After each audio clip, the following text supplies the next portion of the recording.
The girl worked in a tavern and was delivering the next order, which consisted of 1 mug of beer. Suddenly, someone called her. She turned around, looked around the room with her eyes, and saw a man calling her. The stranger told her that today she was wearing 2 loose clothes, so her lovely forms were not visible. This was the only son of a very high-ranking feudal lord. Since her mother died, he did not give her a pass.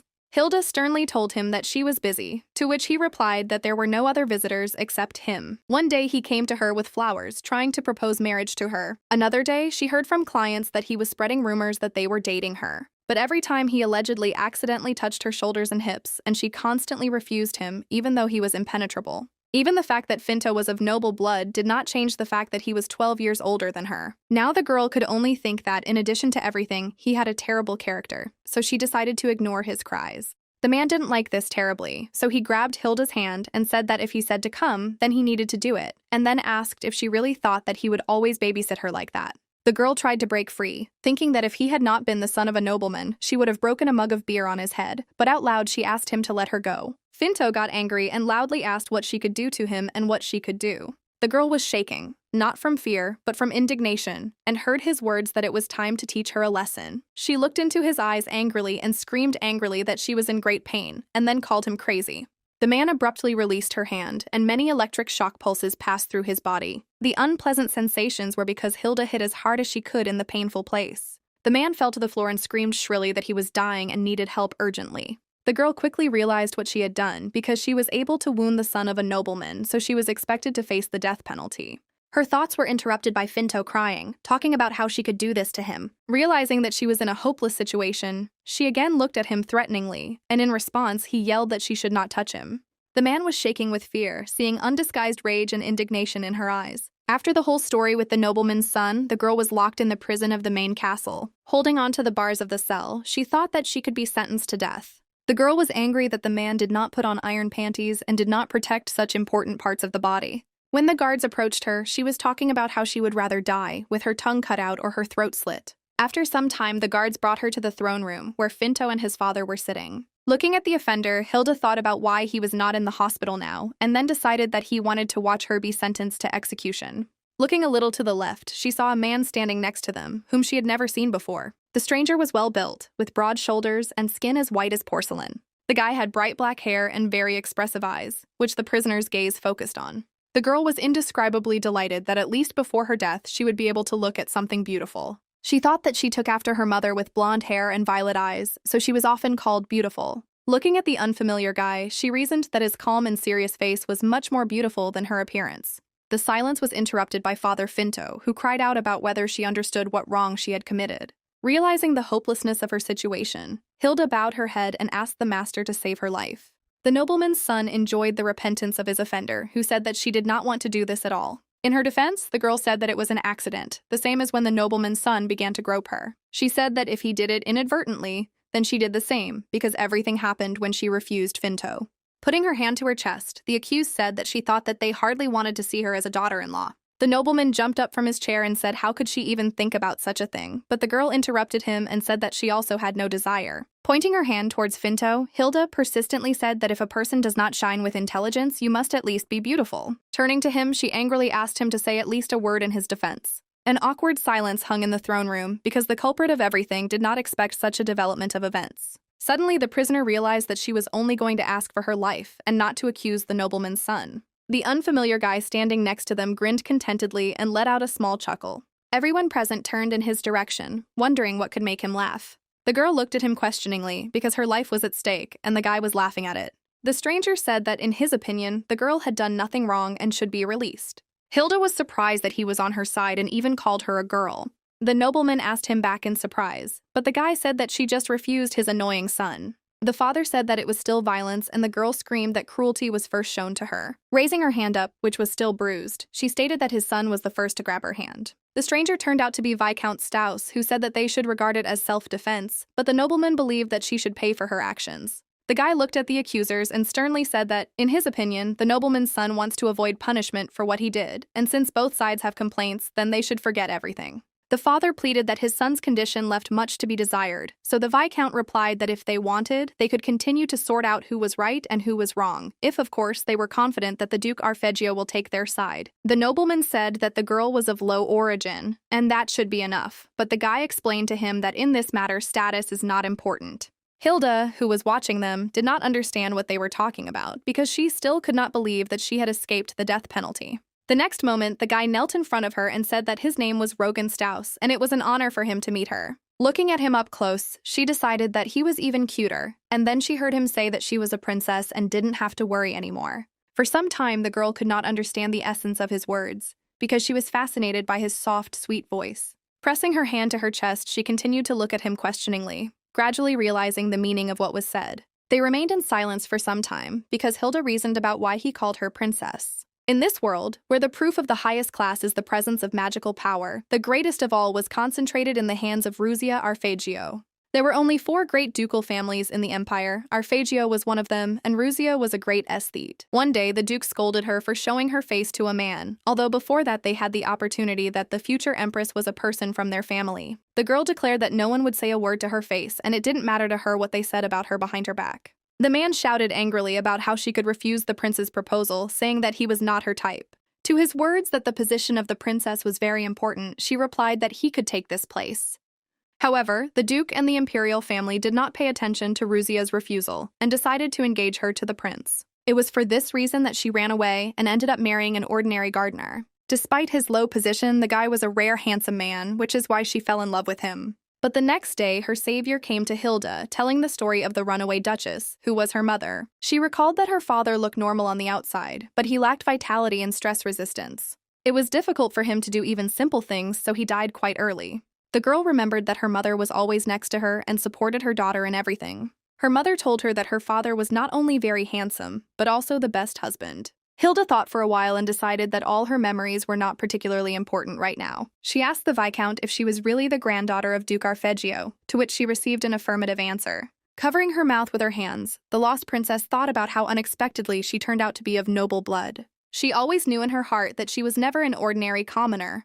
The guy sitting opposite her watched the rapidly changing expression on her face. He asked her if she believed what he said, to which she said that it was very similar to her mother. Rogan clarified what exactly she was talking about. Did she really know that her mother was a powerful witch? The girl replied that she meant that she showed her face in front of the prince himself.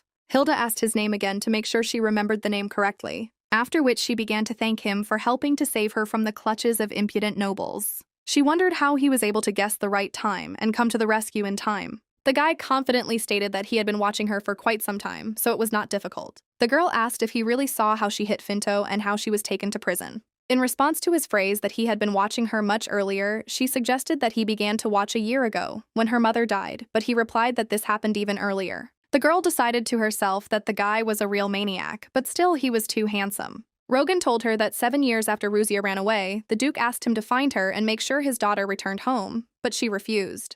Hilda assumed that her mother's father wanted to marry her off to the prince again, so she refused. The guy told her that the Duke's daughter did not want her husband and daughter to be discriminated against in high society. Growing up in high society, if a person has the blood of commoners, then in this world they will be discriminated against, but even among commoners they are not completely accepted. The messenger declared that in any case his master had ordered him to observe how she fared. She told him with sadness in her voice that her mother had been diagnosed with lung cancer, but when this became known, she could not even move her hand. She was interested in the question of why they didn't offer their help earlier, and now they were showing up to check on Ruzia's daughter. But the guy answered that the gentleman decided to meet her, but he was against it. Hearing his words, Hilda was very surprised and asked why he made such a decision. Rogan explained that the Duke's daughter was unhappy living in high society and did not want to have anything to do with the Duke's family, so she did not want her daughter to remove her origins. Looking sternly into his eyes, she said that her dreams were very different from her mother's, after which he asked her if she really wanted to become part of the Duke's family. To her question about whether someone really doesn't want this, he replied that the life of aristocrats is not what she could imagine. The guy sternly told her that many of the high society would not be happy about her presence. The girl said that first, it would be fair to give her a chance to form an opinion about this. Rogan continued to talk about how no one would take her side. Everyone would mock and call her names, which is why aristocrats often have to risk their lives for the sake of their family. Her answer was that she was perfectly aware of everything. He said that if this were so, then she would not have talked about it. The girl wondered why he was angry with her and did not want her to become part of the Duke's family. Hilda decided to ask him if she were from high society, Finto would behave so basely with her. Then she asked if he were not a viscount, would the nobles listen to him and let her go? After all the questions, she firmly said that this is exactly what she wants. Power, because he does not know how much power he has, because he has always owned it. The girl explained to him that the young girl is scared to live alone, and every day she goes through a lot. After listening to her speech, the guy dryly stated that he perfectly understands how difficult it is for her to live. He said that the Duke wants to see her because he wants to check whether the power was transferred to her from his daughter. The girl noted with interest that if everything was so, then she would be warmly welcomed into the Arpeggio family. Rogan said that if she doesn't have the powers, Tun won't be able to watch her anymore, which means he won't come to her aid anymore. Hilda understood that he was asking her to weigh the pros and cons, but in her opinion, he did not understand anything at all. Looking wearily at her hands, she reasoned that if she did not have the strength, she would return home. The girl involuntarily recalled the words about her mother that time cannot be turned back. Sitting in the room opposite the Viscount, she firmly decided that she should at least try. The guy tried to explain to her that the Duke did not want to see her out of warm feelings, and then asked if, even knowing this, she still wanted to meet. Hilda raised her gaze to him and confidently replied that she was absolutely ready for this. The Duke of Arpeggio's possessions were nearby. With a crew, it would take 4 days to get there. But Rogan drove the horses so hard that they did not even stop for the night, but slept in the cart. Since the girl was of high class, they even provided her with a pillow and blanket. But she still felt uncomfortable sleeping on the uncomfortable seat in the shaking carriage. Rising from her sleeping place, she looked carefully at her companion and thought that a strange atmosphere reigned in the crew. After examining the guy, the girl realized that everything was because of him, because she could not sleep peacefully, being in a cramped place with a stranger. Hilda thought that it would be better if they both tried to sleep, but he didn't think about doing that. Now she looked at him angrily, realizing that he didn't even look sleepy. The girl decided to ask him why he wasn't going to sleep, and the guy looked up from his book and repeated her question. Rogan calmly informed her that it wouldn't affect him much if he didn't sleep for a couple of nights. She thought about how she wasn't worried about him at all, but just didn't trust herself with herself. She felt like she might start snoring or chattering her teeth in her sleep, and she couldn't sleep because he wouldn't take his eyes off her. After a moment, the girl was still able to fall asleep, but, as luck would have it, her fears were justified. The guy looked up from the book because he constantly heard snoring and sniffling from the girl. Hilda felt eyes on her and woke up abruptly, asking if she was really snoring. Rogan buried his head back in his book and told her it was no big deal, confirming her guess. Embarrassedly hiding in the blanket, she thought that it would be better for him to answer that she was snoring. When they first met, she thought that this would be the last shameful story he would hear, but now she was even more ashamed. Hilda showed only the bad side of herself, but did not see a single unsightly detail in him. Looking at him more closely, she wondered why his skin did not shine, although he also had not washed and his hair was clean and shiny. The girl threw these thoughts away, deciding that she would no longer show herself from the bad side. As she fell asleep in an uncomfortable place, she thought about letting him see all her negative details. The carriage finally arrived in the city, where people took to the streets to greet the new day. The Duke's granddaughter watched with interest everything that was happening from the window of her carriage. While looking at people on the street, she suddenly realized that the place where she lived was indeed a hole. Deciding that in such a city, even the working class gets a lot, Hilda tried to push these thoughts away from herself, remembering that she was now the granddaughter of Duke Arpeggio. The guy politely explained to her that she need not worry, because they had not yet arrived at the place. The inspired girl said that since she was now an aristocrat, she should be elegant, to which he replied that she had better start with herself, putting her tangled hair in order. Touching her head, she noticed that her hair was really tangled and needed to be combed urgently. Looking embarrassed, Hilda said that her mother said that elegance comes from within. It cannot be created by external attributes. Rogan smiled contentedly, began to stand up in the moving carriage, and headed towards the girl. Sitting down next to her, he bent down and began to look for something under her seat. Watching everything that was happening, she thought that the guy was too handsome, and her heart could not stand it if he sat down so unexpectedly every time. Taking a comb from under the seat, he told her to turn around so he could comb her hair. Hilda turned obediently, but admitted that she felt great shame about her appearance. The guy didn't answer and began to comb her tangled hair. She thought about how gently he did it. She remembered that the last time her mother combed her hair. But since she died, no one had done this. After some time, the girl dared to ask if it was not the first time he had combed someone's hair, to which he answered in the affirmative. Trying to turn to him, she asked about how many girls he had before her, to which the guy turned her head back and told her to look forward. After calming her down, he added that he once had a dog with long hair. In response to his words, Hilda displeasedly asked if he was really comparing her to a dog, and Rogan said that he was just answering the question. Closing her eyes, she thought that she had no idea what to do, breathe a sigh of relief or be offended.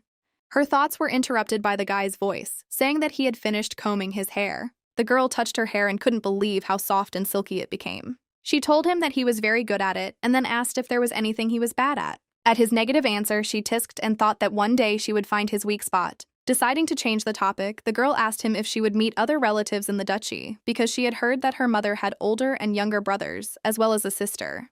The guy confirmed her guess, saying that they would all be in the townhouse at that time, and the Duke received his report, so he should be in the main residence. In response to her question about whether she would really not meet with her relatives today, but only with the Duke, he responded by asking her if she was offended. Hilda replied that she was both offended and not at the same time, and Rogan advised her not to be upset. He coldly added that it was better for her not to meet with them, because no one would be happy about this meeting. She rudely asked him if he had to say such a thing because they might like her very much, to which he replied that it was good to have hope.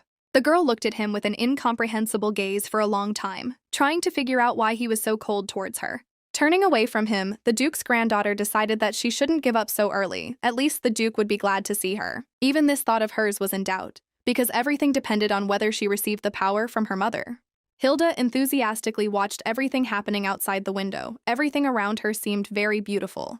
Upon arrival at the Duke's castle, the door of her carriage was opened by the Viscount, who came out from the other side. Extending his hand, he politely asked her to be careful not to fall from the high carriage. The girl was very embarrassed and wondered if this was really how ladies felt. Coming out of the carriage, she reasoned that she should not look at everything like a hillbilly with her mouth open. Near the castle, they were met by 2 maids and a butler, who bowed to them and informed them that they had been waiting for them for a long time. Their greeting made the Duke's granddaughter feel uncomfortable, and it seemed to her that all aristocrats felt this way. Rogan calmly asked them if the Duke himself had arrived, to which he received the answer that he was already in the library. The butler informed them that his lordship had ordered him to take them to a small reception area as soon as they arrived. The girl thought that since there was a small reception room, then there was a large one, but this meant that she did not deserve to be accepted in the large reception room. Making a cute face, she asked, since she was so disrespected, could she at least go to the bathroom? Everyone standing around stared at her, and she realized that she was speaking too directly. Hilda tried to make things better and said that she didn't want to embarrass them. The butler bowed to her and said in a calm voice that she could take a bath, and he would also show her a place where she could change clothes. In order not to continue the awkward dialogue any longer, the butler headed towards the castle. The girl also followed him, but Viscount Rogan suddenly grabbed her by the hand and turned her around. He pulled her closer to him and whispered in her ear that if the servants treated her badly, she could tell him. Moving away from him a little, she asked in surprise whether he was really worried about her now. The guy explained to her that he had already said that she would not be treated well in this house. Trying to pull her hand away, Hilda asked if he really thought that if this happened, she would just sit idly by. Remembering the recent incident, he calmly explained to her that she should not hit the servants. To her question about whether he really thinks that she is some kind of robber, Rogan did not answer anything, but his face expressed all his thoughts. Entering the bathroom, the girl admired the beauty and luxury of even such an insignificant place. She walked around for a while, looking at all the decorative items, not believing her eyes. Approaching the bottles, she involuntarily said out loud that 1 bottle alone was equal to her monthly salary. Approaching the bathroom, the girl touched the water and thought that the Viscount had completely intimidated her, so it seemed to her that there would be cold water in the bath. She took off her dirty travel clothes and sank into the warm bath, enjoying the moment. Hilda thought that the life of aristocrats was wonderful and was determined to become one of them. Her thoughts were interrupted by the entrance of a maid, who greatly frightened the girl sitting in the bathroom. The uninvited servant asked if she could help her mistress with anything, to which she answered negatively. Then the woman said that she would be in the room nearby, and if she needed help, the girl could call her. Looking in the direction in which the maid came out, Hilda involuntarily thought about where the door came from there. Deciding that she shouldn't linger in the bathroom because she didn't know who might come in next, she got up from the bathroom. Looking at the place where she had put her things, the girl discovered that they were no longer there. Hilda couldn't believe that the maid took them away while she was taking a bath. Looking around, she noticed a beautiful dress on the shelf and thought about whether she really should change into this, and also that the maids should have been told about it right away. As she put on the new dress, she realized that it was several sizes too big for her. Trying to cover herself, Hilda thought that it was too big and that she couldn't go out in it. She realized with horror that if she did not hold the dress, it would completely fall off her. Turning towards the door, the Duke's granddaughter screamed that she needed the maid's help. Help was not long in coming, and a maid appeared at the door asking what had happened. The girl told her that the clothes were too big and asked where her old clothes had gone.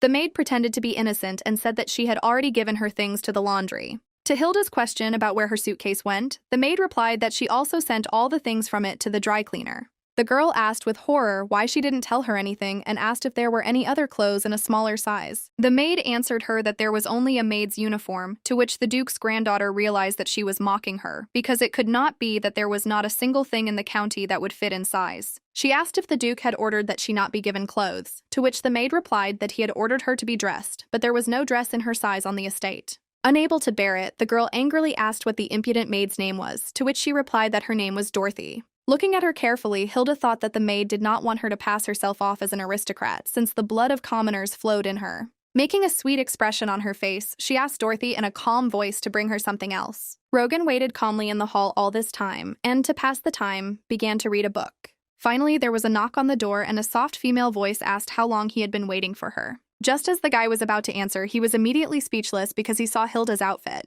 She came out to him in a men's formal suit, which turned out to be the only outfit that fit. Rogan asked what kind of outfit this was, to which she replied that he should ask the maid, who gave all her things to the laundry. He indignantly asked if she really had no other clothes, so she deigned to wear this suit. Hilda straightened her hair with displeasure, showing with all her appearance that she was not involved in this. The guy said that he would immediately send a man to the city to find clothes that suited her, to which the girl replied that it was evening and all the shops were closed. Taking a deep breath, she wondered if the Duke would also think that she did not belong to the society as soon as he saw her in this outfit. Rogan embarrassedly apologized and said that he would definitely report everything to the Duke, and he would definitely punish the culprits. The girl asked him not to do anything because she decided to figure it out on her own. He asked what she would do, to which she replied that they needed to deal with more important problems first. Approaching the door, Hilda called him with her, saying that his lordship had been waiting for them. The guy sighed with displeasure but realized that he was unable to change anything in this situation. Approaching the girl, he began to straighten her clothes, thinking that at least in these clothes she should look perfect. There was an awkward silence between them, which lasted until Rogan finished adjusting his clothes. He calmly told her that he thought that the Duke would not like it, and she should not go like that. Hilda asked in horror if the Duke would really kill her just because of one suit. Having mastered her emotions, she looked keenly at her interlocutor and said that, most likely, the Duke could not wait to check whether she received the power from her mother. Together they went to the room in which the disgruntled Duke had been waiting for them for a long time. Looking angrily at his granddaughter, he declared with surprise that she still dared to come to him. The girl swallowed nervously, feeling that she was clearly not welcome in this castle, from the servants to the Duke. Making an effort, she bowed, greeted his lordship, and said that her name was Hilda Roos. After carefully examining her, Duke Arpeggio asked why she came to him in this form. He also added that he ordered to give her good things, to which she answered him that there was some kind of embarrassment. Hilda explained to him that the dress she received was too big.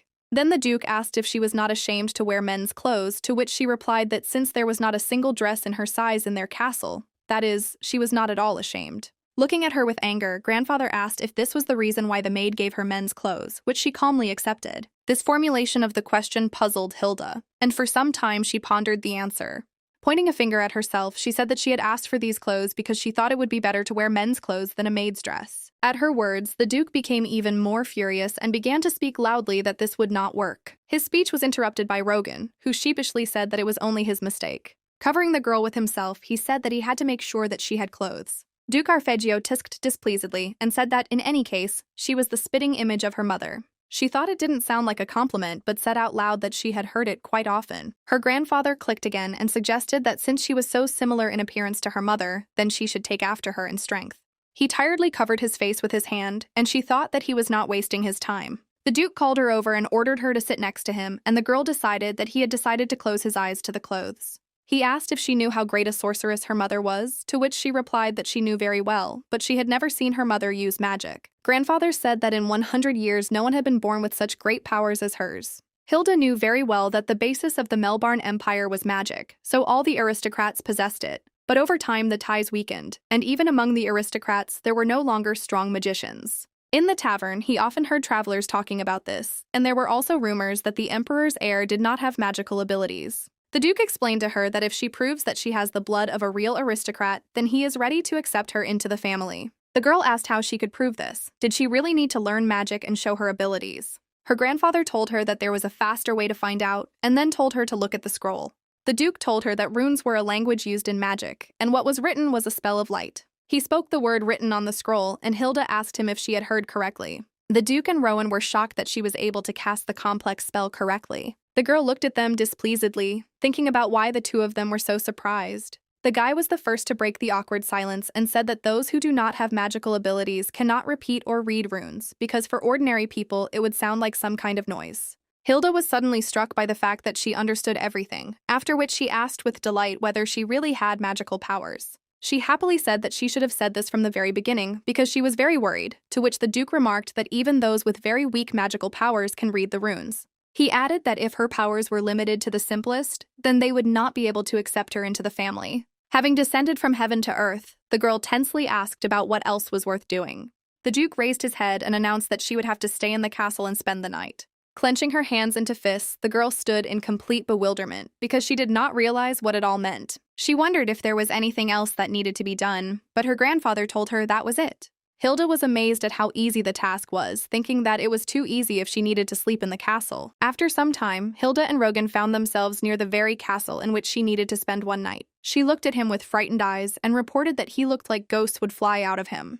The guy calmly said that this is exactly what will happen when she is inside the castle. The girl screamed in fear, not believing that the Duke sent her to a haunted castle. Hilda loudly asked him if he was really sending her to a den of ghosts, to which he replied that he warned her about evil spirits. She thought that it would be better to spend the night in some ruins than in a house with evil spirits. The Duke's granddaughter did not understand at all what ghosts had to do with magic, and only thought that there was nothing simple in this world.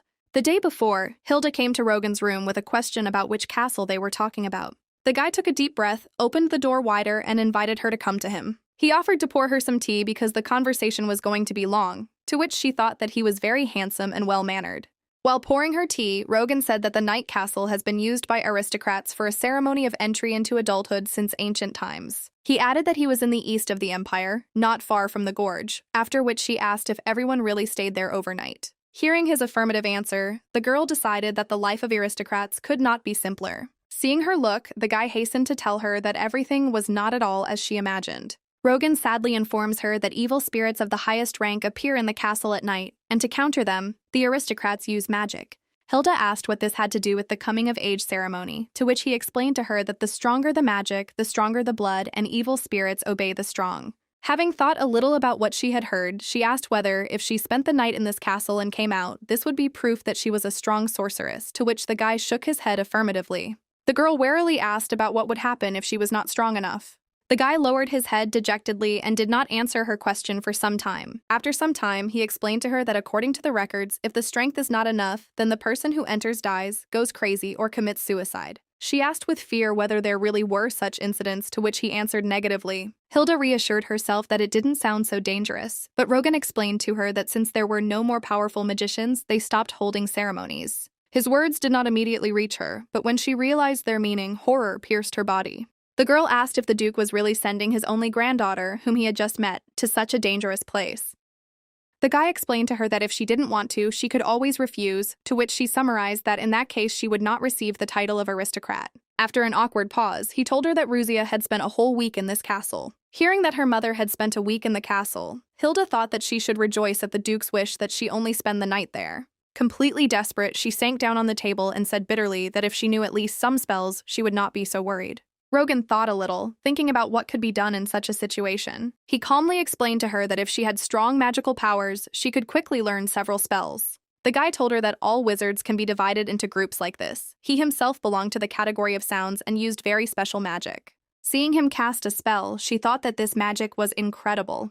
Trying to utter a word, the girl realized that her voice had completely disappeared. He snapped his fingers and said that this was his magic, after which the girl groaned a little and said that she thought that magic was something more beautiful and exciting. After that, she decided to ask how she could find out her belonging, to which he replied that she would need to make an effort. Hilda became quite sad and told him that his advice was of no use. The girl asked what category her mother belonged to which he replied that she belonged to the water category and often used freezing magic. She assumed that she also fell into this category, but he explained to her that it was not inherited. He also added that the category depends on the character and preferences of the person himself.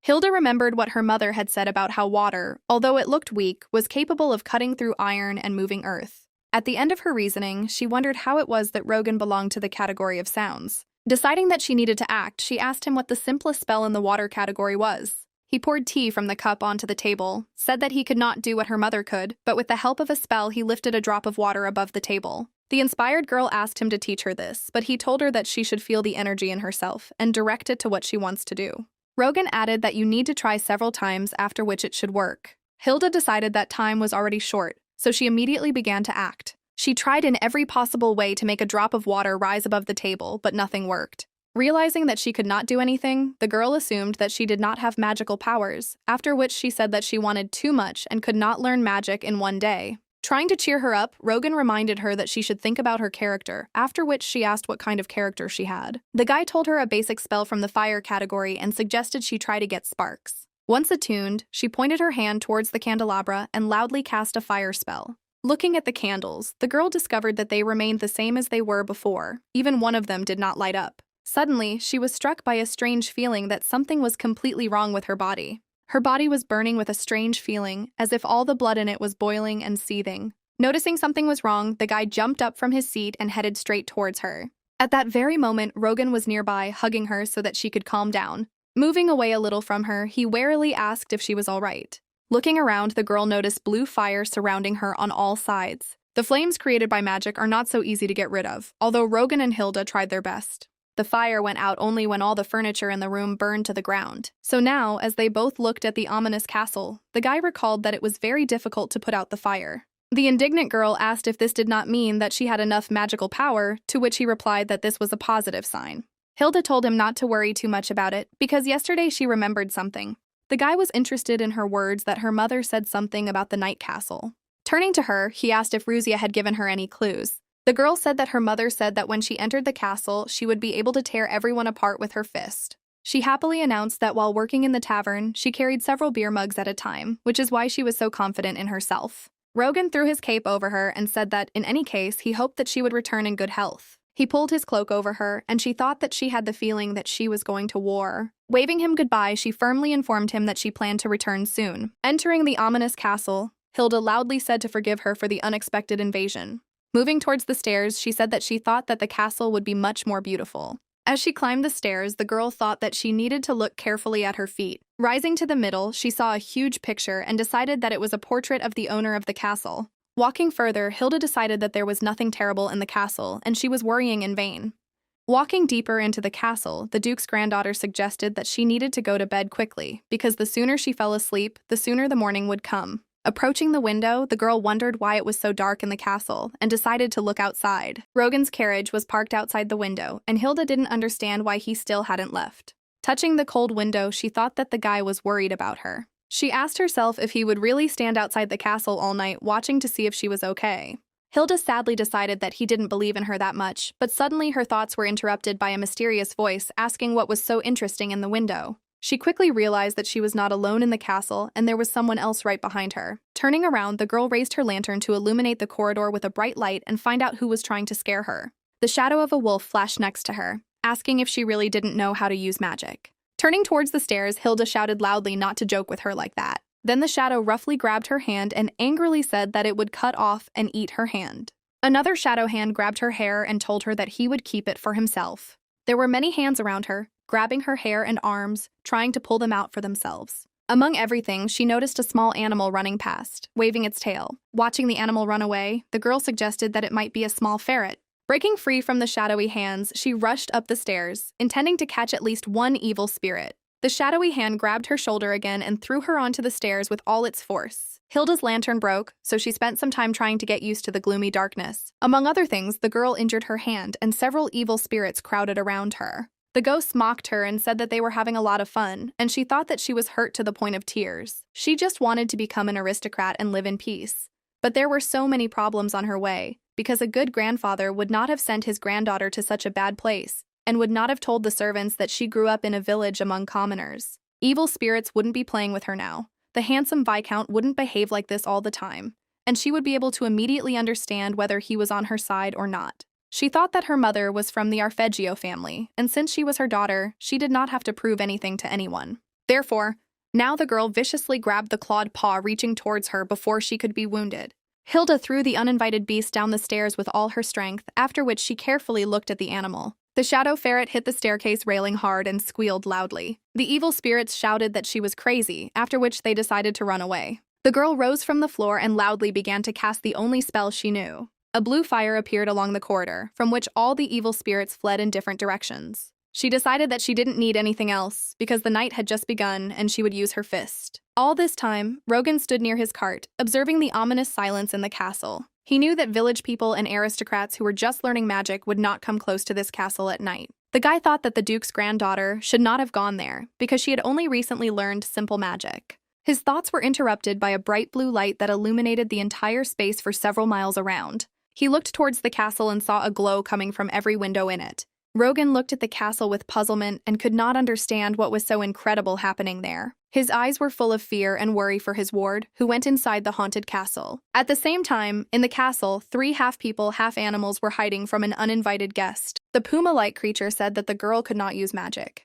Another creature, similar to a lion, reported that the guests were not just stupid, but had gone crazy. Hilda was looking for them at that time and said that if they come out now, they will receive only 1 blow, and if not, they will receive 10. The puma asked in horror what they should do, and the lion suggested that at dawn she was waiting herself, so they just needed to hold out until that time. Puma reminded them that Ruzia had been in the castle for a whole week and asked with horror what would happen if this girl also stayed here for a week. The wolf suggested that the stranger looked like the Duke's daughter because they both had blonde hair, but the puma replied that many people had blonde hair. Half people and half animals completely forgot about her and were very frightened when she appeared right above them. After some time, the girl sat and said that because of them, she could not go to bed early because she had to walk and look for them. The cougar fanned her vigorously and she said that he did not know how to wave a fan normally. Hilda thought that this night castle was a real joke and did not understand why she was so worried.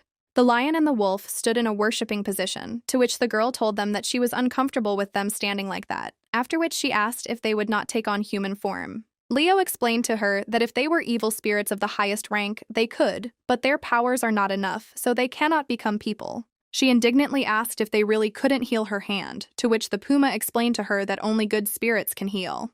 Hilda sighed resignedly and sadly informed them that they were of no use. The girl told them that she had heard that they bullied and tortured people without magical abilities, so she thought that they had powers. The wolf, outraged by the stranger's insolence, menacingly declared that the milk had not yet dried from her lips because she could not use magic normally. She looked angrily at the half-beast who had spoken, causing the wolf to immediately realize his mistake. Hilda told him that she had not yet learned to control her abilities, so she could fry him. In response to this, the wolf said that for the sake of his salvation, he would teach her to use her powers. He calmly said that he could teach magic in 4 months from any level since his category is fire. He can be useful. The girl said that he couldn't even turn into a person, and if he came out like that, everyone would run away. To his question about where he would have to go, she said that since the training would take 4 months, he would have to go with her because she did not want to live in a crumbling castle. Puma quietly explained to her that they could not leave this castle without a contract. He added that in this way the magicians share their power with them, and in return, they serve them. She asked if she would need to sell her soul for this, to which the puma explained to her that they are not such evil spirits. Then Hilda asked them why her mother did not enter into a contract with them, and the half-beast asked who her mother was.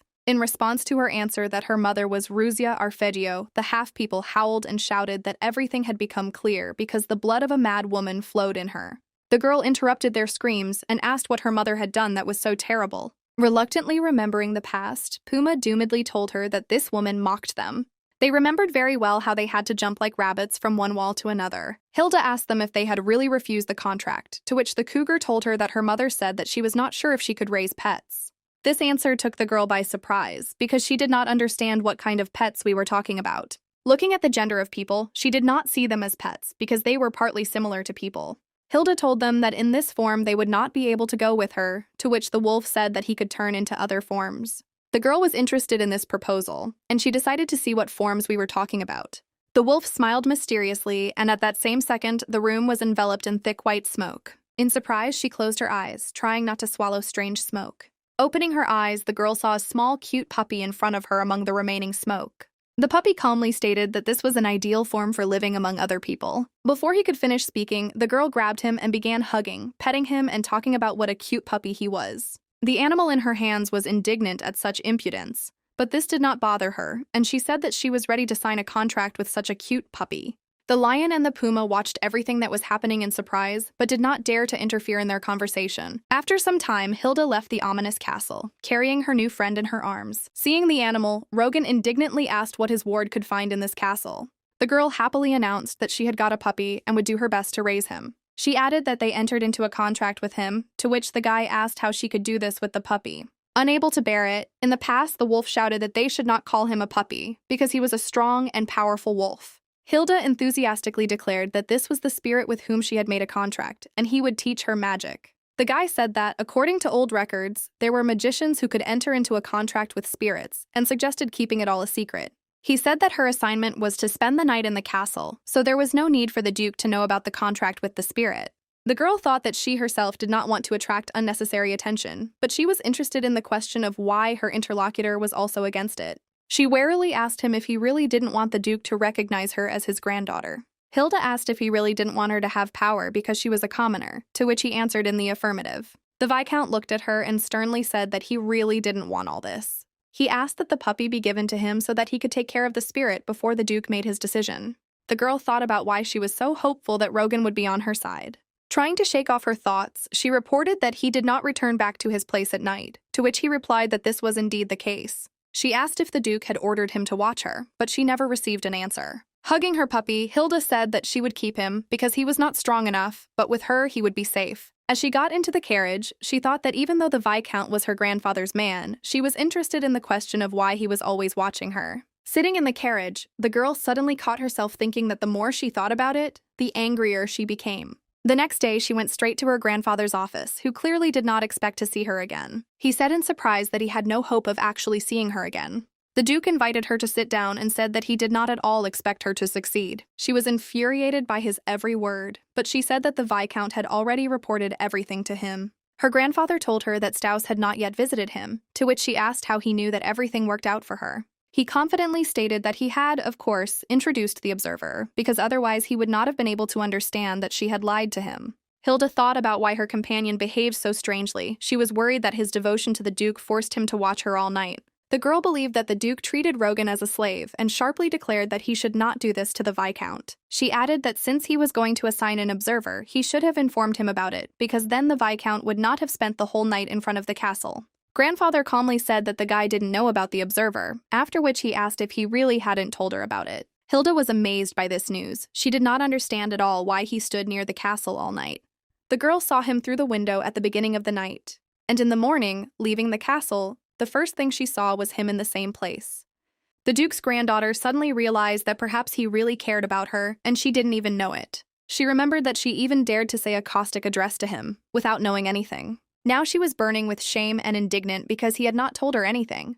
The Duke calmly praised her for being able to spend the night in the dark castle. He looked at her not as a granddaughter, but as someone who was beneficial to work with, and talked about how she deserved to become arpeggio, but she would need to learn magic. She asked him if she would now officially become part of the Duke's family. Grandfather answered her that he had already ordered a room to be prepared for her, and would soon call a person who would enter it into the register, and also report this to the Emperor, after which he would introduce her to other family members in the capital. He added that she should study diligently so that no one would understand that she grew up among commoners. The Duke said that she must prove that she is arpeggio, not only by her abilities, but also by her outfits, speech, and even her gait. After his speech, he stood up, bowed to her, and told her to enjoy the life of aristocrats. Coming closer to her, Grandfather bent down and quietly announced that she was now Arpeggio's daughter. The girl thought that she had finally become an aristocrat, as she had wanted for a long time, so she still couldn't believe that it had turned out very simply. She just needed to get the Duke's recognition, and the proof was not based on family ties, but only on abilities. But for some reason, she felt empty inside herself. Hilda quietly asked if he really wouldn't give her some kind of reward. Getting up from her chair, she said that this time she tried very hard, so she wanted to get 2 awards. The Duke was surprised by her tenacity, so he asked her what awards she was talking about. The girl thought a little, gathered her will into a fist, and firmly said that she needed a little to begin with. She wanted to take over the Night Castle, which no one wanted. If she had asked for another, there might have been trouble with family members, but no one would be offended by the Night Castle. And besides, no one would have any doubts that she had magical powers, and this would be to the benefit of both parties. The Duke informed her that the Night Castle belonged to the imperial family, to which she replied that she had heard that ceremonies were no longer held in it, so the imperial family did not care about it, and it could be bought at half price. Her grandfather, surprised, told her that he would think about it, and then asked what other reward she wanted. The girl had only one thing on her mind as soon as she came to the Duke. She was interested in the maid who took her things and offered her ducal clothes. Hilda decided to show everyone who was the boss here and asked her grandfather to allow her to say a few words to the servants. After some time, all the employees of the ducal castle were brought to her, including the butler. Another butler stated that he had gathered all the castle employees with the exception of those who were currently in the capital. The duke's granddaughter said that they must have heard a lot about her since the day of her arrival. She recalled that they had sent all her clothes to the laundry, which caused trouble. The girl stated that she understood perfectly well that they would not leave her alone, and they wanted her to put on the maid's clothes, going to the duke in this form. Dorothy was the first to loudly declare that it was indeed an accidental mistake. Hilda looked at her angrily and asked who gave her the right to interrupt her mistress. She added that there was no forgiveness for them going into her bag without permission. Unable to find a place for herself, Dorothy fell to her knees and screamed that this would not happen again. The girl looked at her displeasedly and asked if she really regretted her action. The trembling maid said that she had committed a mortal sin, after which she asked to be forgiven. Hilda said that she would give her another chance because it was not only her fault, she simply agreed with the others. She had the lowest status, so the newly minted aristocrat was sure that someone else had taken care of this plan. The duke's granddaughter suggested who could come up with such a cunning plan, but did not publicly accuse her. The girl decided that the culprit of the whole celebration was Henry's maid, who was more important than everyone else. Hilda said she would give a chance to the person who took her bag and the person who received her laundry back. She also offered to give a chance to Stan, who was monitoring everything and reporting to the main conspirator. The duke's granddaughter menacingly told them that if they had anything to do with this, then they had a chance to apologize before midnight, and she would forgive them. She added that Anna would give each person who confessed 10 coins. Although it was not much, it was quite a lot for the maids. Hilda knew that this would not be enough, and for 10 coins they would not sell their relationship with the head maid. Then she announced that if they were denounced, then 20 coins would be deducted from their salary, and if they did not come for hours before midnight, then 50 coins would be deducted. The duke's granddaughter watched as negotiations began among the maids because 50 coins was half the maid's salary. At the end of her speech, the girl threateningly announced that the one who comes to her last will be fired, after which she turned around and headed out, telling them to think carefully. Suddenly, Hilda remembered that she had forgotten to say something that would completely dismay all the servants. Turning to them, she announced that the duke had approved all of this, so if they were going to talk to him about this, it was better not to do so. After a while, sitting in the waiting room, waiting for the maids to arrive, she told Rogan what she had done. Dorothy was the first to crawl to her, so as she promised, she was immediately forgiven. But after that, no one appeared for 2 hours. The Viscount worriedly wondered whether the maids would come to her to repent of their actions. He added that the pride of the ducal maids is too majestic and is comparable only to the pride of their master. As she stroked her puppy, she thought about the fact that they were watching each other now and said that they needed time to think about everything. The girl understood that it was necessary for at least one more maid to come to her and confess. Hilda realized that everyone would think that they had been reported, and accordingly, the more they walked, the stronger the pressure would become on those remaining. Her thoughts were interrupted by a loud knock on the door, which she never expected to hear so soon. Smiling contentedly, she invited the knocking man to enter the room. Rogan was very surprised that she was able to carry out her plan. Immediately, 2 maids came together, after which rumors spread throughout the castle. One of the maids said that she carried the bag, but did not know what the plan was, and the other confessed that she prepared the maid's clothes. Hilda told the third maid that the head maid, Henry, had said that there were no other dresses in the castle.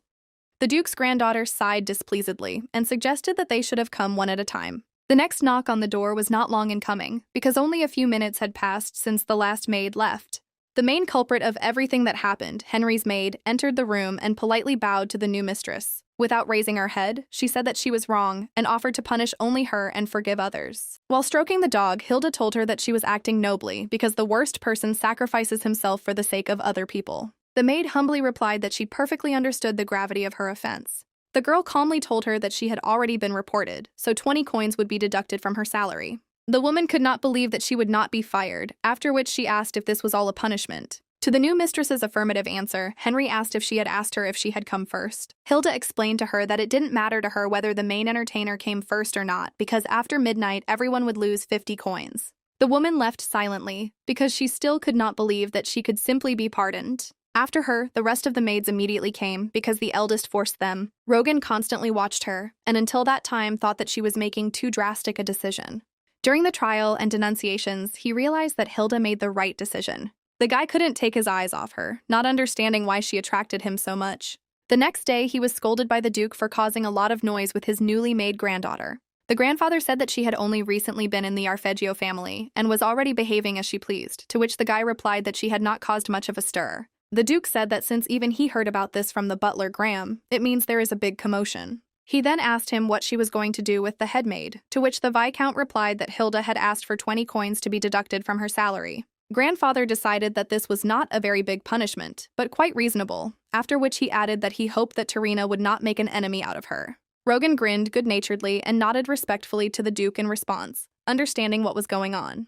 Henry serves the Duke's wife Thérène, so by firing the head maid, his wife would treat her granddaughter as an enemy before even meeting her. The Duke asked the Viscount to teach Hilda everything because it would be difficult to find a better teacher. Rogan was very surprised, to which the grandfather remarked that they had become quite close friends, but the Viscount denied this. Grandfather sighed heavily and said that he knew that the guy was not one of those who would be up to something. After this, he asked that the letter be given to the butler to be sent to the Emperor. The Viscount clarified whether this letter concerned his ward, to which he received the answer that she needed to be included in the house register. Leaving the office, the Duke said that he was glad that Rutia's daughter was so like her, because if she had taken after her useless father, nothing would have worked out. Heading towards the butler, the guy carried the letter in his hands, thinking that it would be painful for Hilda to hear these words. He suggested that she probably would have even turned her table over, and then wondered whether he should have responded to the Duke's words himself. With these thoughts, Rogan went to the window and mysteriously began to look at the branches swaying in the wind.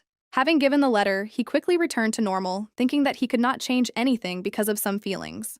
The guy believed that the Duke's granddaughter, compared to other girls, does not talk enough and expresses her feelings too actively, and sometimes even resorts to force. Standing near his door, he did not understand at all what it was about her that could attract him.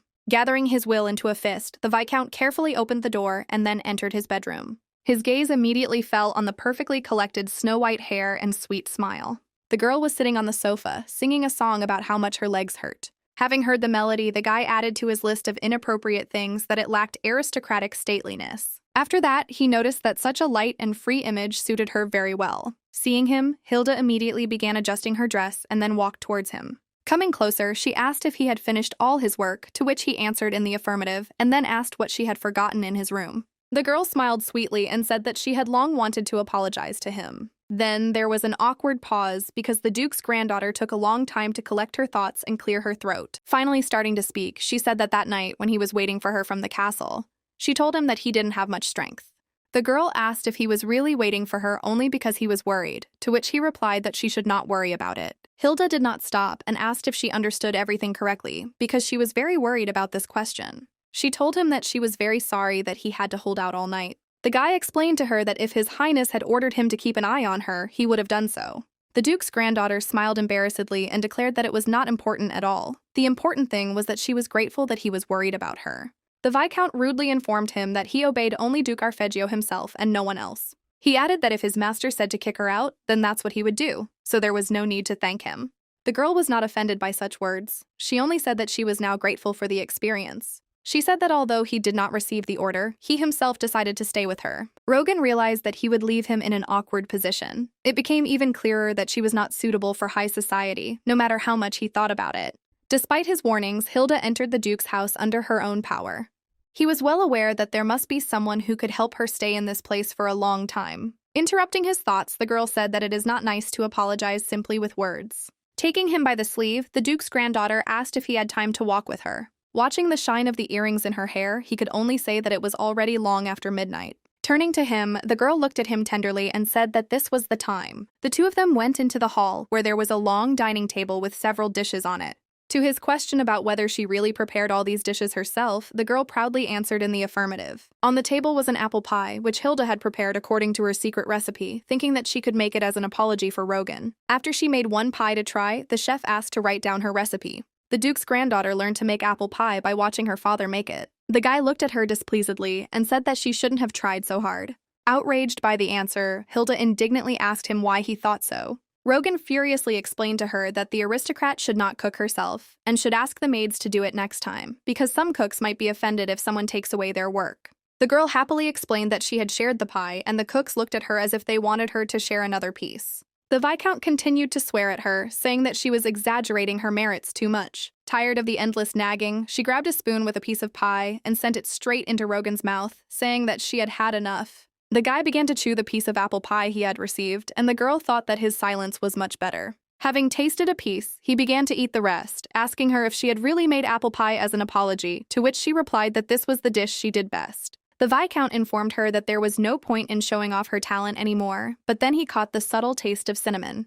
Hilda was very happy that she was able to not overpower the cinnamon flavor so that her interlocutor could fully taste each ingredient. After drinking a little tea, the guy said that he had never tasted such a delicious drink in his life because he could well taste the taste of dates in it. The girl dutifully told me that in the morning she had been drying apples and making date extract. To his question about whether it was all for the sake of 1 cup of tea, she replied that it was all so that he would understand that she was really sorry. Rogan took a deep breath and said that there was no need to apologize to him since he was only following orders. Hilda thought that she had not liked hearing such words from him before. Now she believed that it was easier for the guy not to create barriers between them, but to make her follow him and obey. But she knew that the Viscount was not like that at all, so she could trust him. Her thoughts were interrupted by Rogan, who said that she should no longer invite maids to the table and cook in the kitchen herself. He added that if she wanted any special food, she could just let him know. The guy said that if she doesn't know something or has any difficulties, then she can safely ask him, and he will help her adapt to this place. The girl boldly asked him if this was really the Duke's order, to which the Viscount could not answer. She decided to ask if he was on her side, and thought that this straightforward man would not give the answer she was waiting for, but would only say again that he would follow the orders of the Duke. After some silence, Rogan began to talk about how he would be on her side. Taking her hand, the guy calmly added that if it does not go against the orders of His Highness. A little embarrassed, the Viscount said again that he would always be on her side. The girl, who had not at all expected such an answer, blushed deeply and smiled contentedly. Inspired by such words, she began to ask him if they had really made peace and would now be friends. The guy smiled happily and said that he still had not thanked her for the most delicious pie he had ever eaten. After a surprise dessert for dinner, Rogan headed to his bedroom to take a shower. Remembering what had happened, he thought that when he ate the pie, he might not have been a Viscount to her. She was an aristocrat to him because he wanted to be on her side. The Viscount never wanted to harm Hilda because he felt deep affection for her. In high society, amidst conspiracies and betrayals, he wanted her to remain kind, honest, and strong. The guy understood that he wanted all this for her because he could not maintain these qualities in himself. The next morning, the Duke's granddaughter was awakened by the maid, saying that it was time for her to get up. Dorothy angrily declared that Staus was waiting for her in the next study room and ordered her to wake her up. Sitting down on the bed, the girl refused the help of the maid because she was not used to being helped to take a bath and get dressed. Lately, Hilda had been learning every day to be a full-fledged aristocrat. At the same time, she learned the basics of magic from the half-beast with whom she entered into a contract. Having become a member of the Duke's Arpeggio family, the girl began to call the Viscount only by his first name. Every day, she was interested in the question of why her handsome teacher did not look sleepy in the morning. Sitting down at the table, she asked Rogan if he was getting enough sleep, to which the guy replied that he slept enough. In response to his words that 4 hours of sleep is enough for him, Hilda said with concern that at this rate he would soon die. He calmly added that he would be able to sleep longer when she became a real lady of the duchy, to which the girl thought that he was trying to blame her. Seeing that his student was trying to sleep on the sofa, the Viscount announced that it was time to start the lesson. The puppy asked in surprise why she should study since she already has abilities. The Duke's granddaughter reasoned that in order to become an aristocrat, she needed strength, but she did not want to learn how to be one. The half-beast climbed onto the mountain of books and proudly declared that she had absolutely no ambitions, although they played an important role. He tried to explain his idea by citing the example of conquering the entire world. The puppy, in a mysterious voice, told her that there is a spell that builds and destroys cities in just 1 day. There was complete silence in the room, which Hilda was the first to interrupt, asking her teacher what he was thinking. Seeing the question in his eyes, she asked the question differently, asking if she would become a great witch. Half-Beast said that she could not fight at all but simply burn the entire empire. The guy said that even if she has great hidden abilities, if she does not get used to using magic, then there will be no point. The girl jumped up and loudly announced that from now on she was interested in learning. The Viscount made a dissatisfied face and sarcastically said that of course he believed her. Hilda, full of enthusiasm, thought that she would study hard and become a great sorceress, and then make sure that her teacher respected her as an equal. For some time, the girl tried unsuccessfully to use at least some magic. She couldn't do anything, so the puppy asked her if she still didn't understand. He stated that he had already said several times that runes are the language of the witchcraft world, and the world is like a person with whom she must learn to speak. After that, the half-beast squealed loudly that she should feel her hidden strength and believe in herself, to which the Duke's granddaughter asked even louder that she did not understand how this should be. Rogan raised his hand to stop their senseless yelling at each other and declared that they would end it there, since her teacher was just a little puppy. The girl became even more angry because they were now working together. Having calmed down, she listened to the Viscount's words that in order to discover the abilities in oneself, it is worth trying again to remember that incident and try again. But Hilda said that she would not call that result successful. She reminded her teacher that it was something she couldn't control, which made it very scary. Rogan told her that she was able to use magic in the Night Castle, after which he invited her to remember those feelings. The puppy happily stated that she should try to think about what was in the castle. The Duke's granddaughter thought for a few minutes and ultimately decided that she felt dissatisfied. The girl explained that evil spirits grabbed her hands and hair and also pulled her up very hard. The room fell into a loud silence again, making everyone present feel awkward. The puppy asked why all people lately like to use force, to which the Viscount replied that only his owner does this. Hilda was not happy that there were now two grumps next to her. Suddenly, she felt a strange flow of energy in her chest, which grew more and more. Putting her hand to this place, the girl felt intense heat in her chest. The puppy felt it too, and quickly reminded her that magical powers start from the head. Then he loudly and authoritatively ordered her to cast one of the spells he had learned. The Duke's granddaughter thought that this vibrating feeling in her really was magical powers. She was still haunted by the thought that a large, uncontrollable fire might start again. The Viscount took her hand and told her not to worry because if something goes wrong, he and the puppy will solve the problem. Holding her hands tenderly, he gently asked her to try using fire magic. Realizing that she had reliable teachers nearby who would help her, Hilda finally decided to try something. Moving a little further away from them, she began to remember what exactly she was doing in the castle at night. The Duke's granddaughter went through all the emotions from dissatisfaction to irritation to find that very feeling. Feeling a strong flow of magic, she threw out all her negative emotions, and a light appeared in her hand. The girl watched with bated breath as the blue light swayed rhythmically in her hand. Realizing what was happening, she joyfully announced that she had finally succeeded. Taking her eyes off her hand, Hilda noticed with her peripheral vision that something blue was glowing next to her. Looking around, she realized that she had set fire to the floor around her, which was quickly spreading onto the bookshelves. Trying to interrupt the spell, the Duke's granddaughter realized with horror that she could not stop. The Viscount was the first to see and realized that everything was getting out of control, so he tried to get through the fire. Hilda closed her eyes and clenched her teeth, feeling the deepest fear and helplessness. The puppy heading towards her loudly and powerfully told her to stop being afraid and stop the flow of magic. After his words, all the fire in the room went out, and the girl thought that she was sure that she could not control it. The half-beast stated that her power was too great for her to control even simple spells on her own. Hilda asked in surprise if it was he who stopped her, to which the puppy answered in the affirmative. At that same second, the girl lifted him up and began to say that he was even better than she thought, to which he said that he would control her powers so she could not worry and use her powers fully. Rogan sighed calmly and listened to the puppy talk about how he could even increase the powers of his owner. After some time, Hilda and her teacher were left alone to study the basics of aristocracy. The girl sweetly asked what they would study today from the world of aristocracy. The dissatisfied Viscount asked her to sit down correctly, to which she replied that there were only the two of them in the room. Taking a book and a pointer in his hands, the guy calmly explained that their lesson would be devoted to the Arpeggio family tree. He added that since she belonged to the upper class, the family history must be impressive.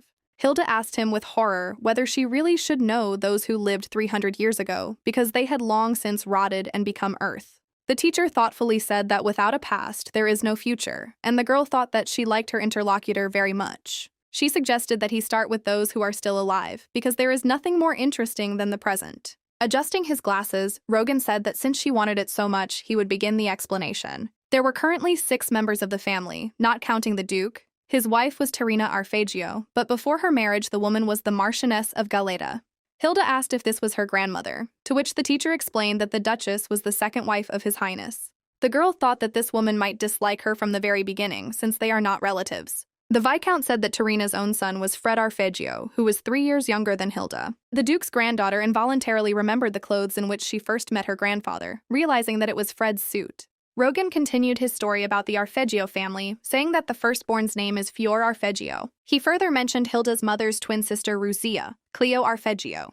He also said that Fiore's own child's name is Timo Arpeggio, who was his student's cousin. Fior Arpeggio's wife, as well as the mother of their son Timo, was Ortigia Arpeggio. Hilda did not expect such a flow of information, so she asked to give her a little time so that she could remember it all. Rogan Staus looked up at her, then asked in surprise if he really spoke quickly. Looking into her frightened eyes, he said that there would be an exam the next day, so she must remember everything.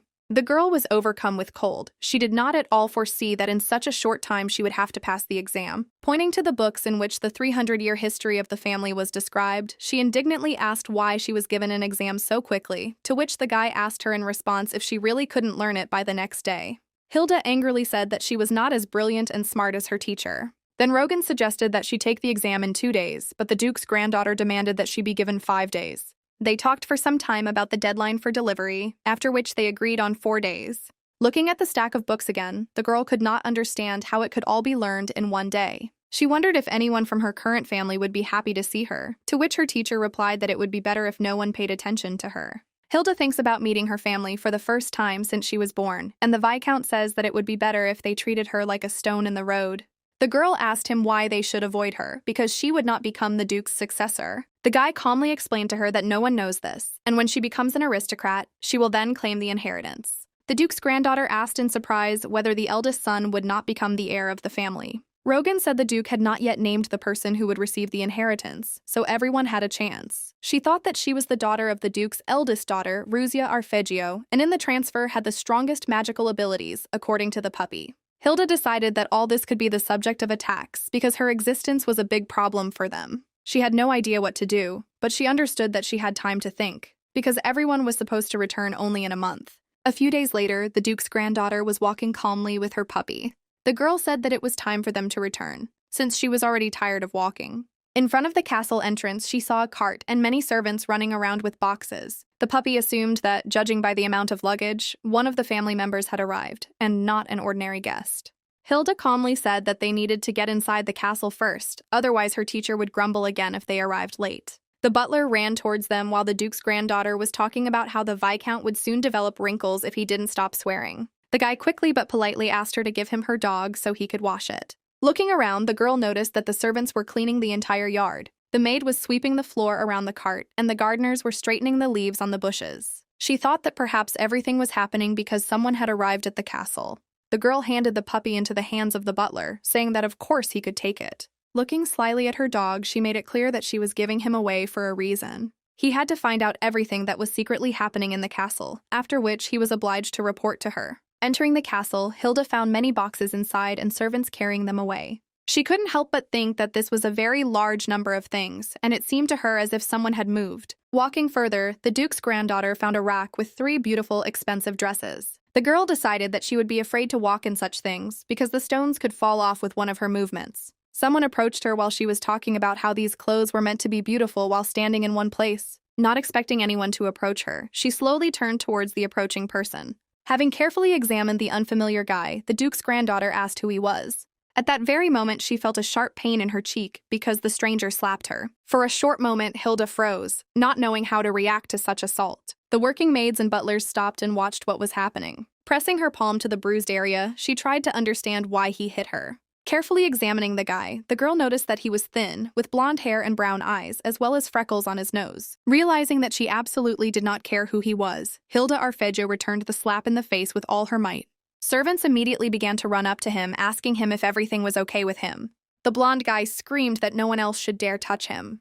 Then he turned to the granddaughter of the Duke with a question about how she dared, because did she really not know who he was? The girl calmly reported that he hit her on the cheek first, which completely discouraged the young gentleman. She explained that he got hit in the face because he was the first to start hitting her, after which she asked who he thought he was to raise his hand against her. The stranger trembled with anger and said through his teeth that even his parents had not touched this precious face. Unable to control his rage, the guy yelled that he considered her to be nothing more than a thief. Hilda grinned smugly and thought that he couldn't swear at all. Walking past him, she quietly announced what she would do with him if he showed off. The young master had never heard such vulgar words and had no idea what they meant. Trying to calm down his fear, the stranger asked in a trembling voice how she dared to talk to him like that. Suddenly, one of the maids addressed him, calling him Mr. Fred. Remembering the entire Arpeggio family lineage, Hilda quickly realized that she had just threatened her uncle. Fred Arpeggio was the son of the Duke's second wife, which means he was clearly superior to her in importance. The guy was with Hilda's mother's water brother, so he was clearly more important than her. Looking at him in fear, she realized that she had made an unforgivable mistake, almost a mortal sin. The girl thought that she had recently almost given up her life, but did not think that she would be able to do such a thing.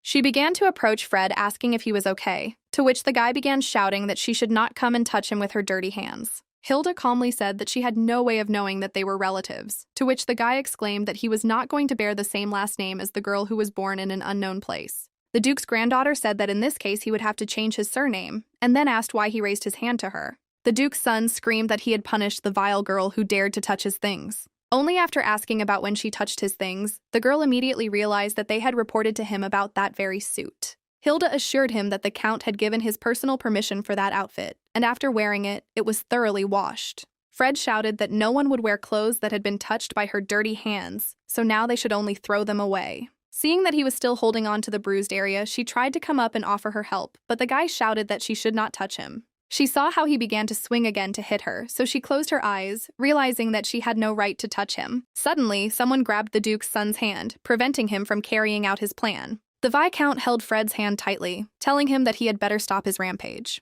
The angry guy shouted at Rogan, asking how he dared contradict him. After his words, the Duke's son hit the Viscount with his fist right in the face with all his might. Hilda screamed in fear and headed towards her protector Rogan. At the same time, Henry's chief maid was talking about his mistress Tarina, saying that the Duke's granddaughter had cut everyone's wages, saying that she had received permission to do so from the Count. The Duke's second wife said that he could not give so much power to her, who had just come into the family. Then she turned to the maid, asking her what she thought about this. Henry dutifully said that the Duke himself did not take any part in this.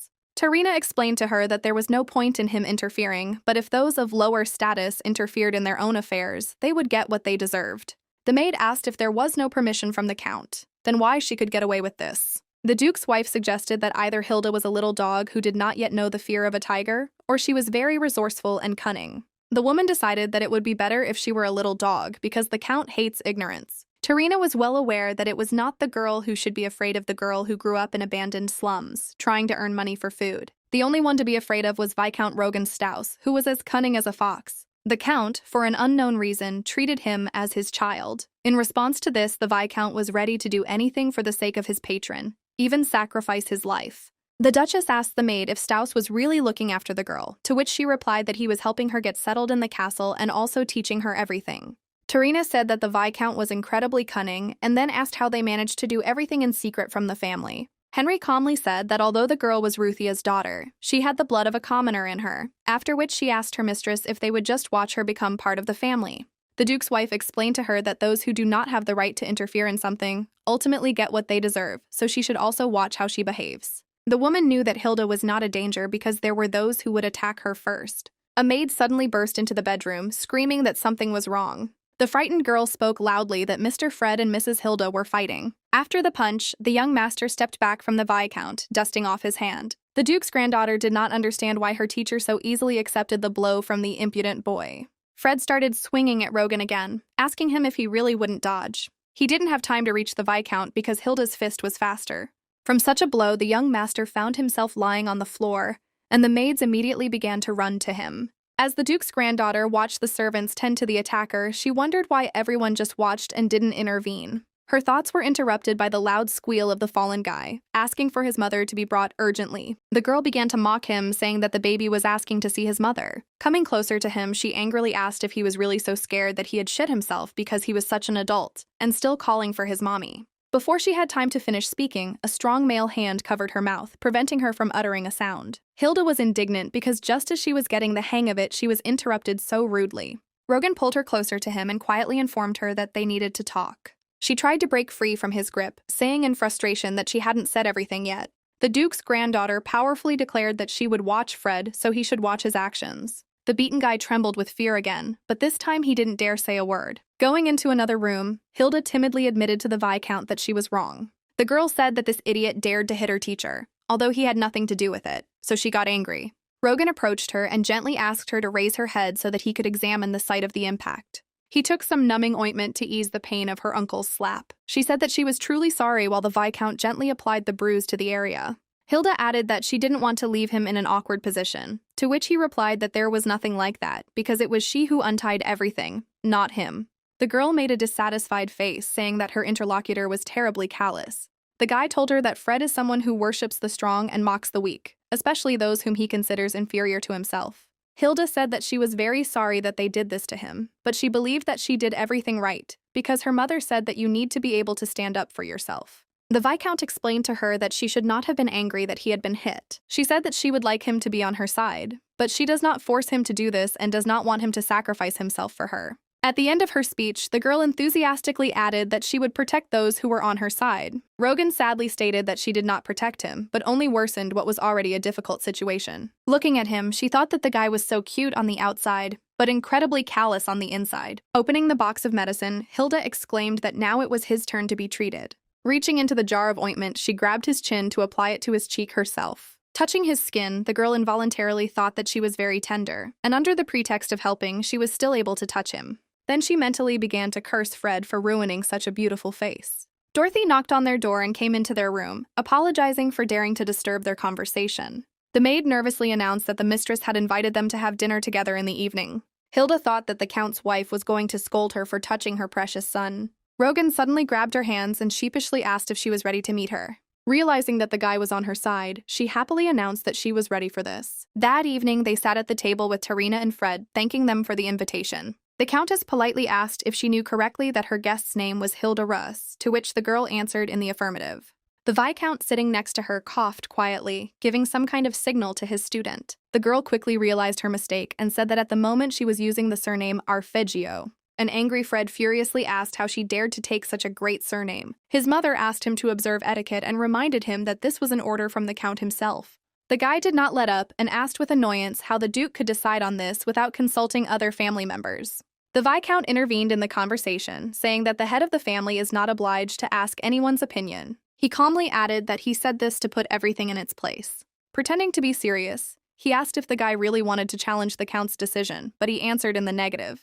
Tarina affectionately reminded those present that her son was still very young. Hilda thought that at his age she was already working hard, but she agreed out loud with the Countess. The woman said that she was a little amazed by the situation, because she had heard that she was Ruzia's daughter, but she had never met her. The Duke's wife said she had nothing against his granddaughter, but she wanted to know about this decision before rumors spread. Tarina sternly added that, after all, she is the mistress of this castle.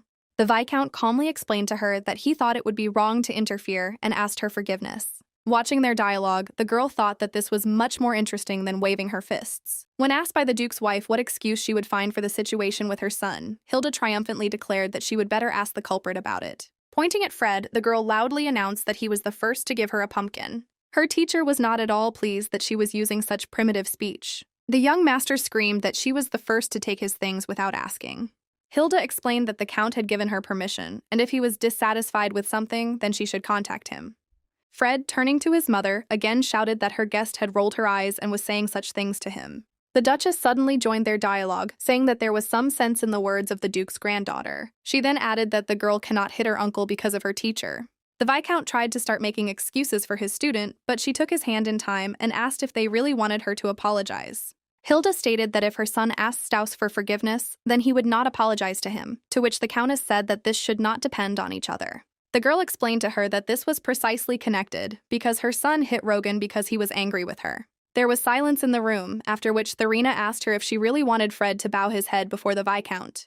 The woman angrily added that her son belongs to the Arpeggio family and cannot afford this. Hilda understood that the Duke's wife was hiding her true nature behind a sweet smile, and she was also obsessed with family history. Fred's mother said that her guest should choose the right side in this war. She said that other family members would soon arrive, and although she had nothing against her, the others were different from her. The Duke's granddaughter asked if she really wanted her to be on her side. Tarina covered her mouth with her hand, pretending to be innocent, and then said that she had misunderstood her words. Hilda stated that she understood that the woman wanted the Viscount on her side, not her. Rogan Staus looked at the speaker with horror, not understanding why she came to such a conclusion so quickly. Seeing the Countess's eyes, Hilda realized that she had hit the nail on the head, but turning her gaze to her son, she saw an expression on his face that said that he understood nothing at all. Tarina made a sweet smile, leaned her elbows on the table, and said that she was very interested. After dinner, the Viscount escorted his student to her chambers while she spoke of how infuriated she was by this attitude.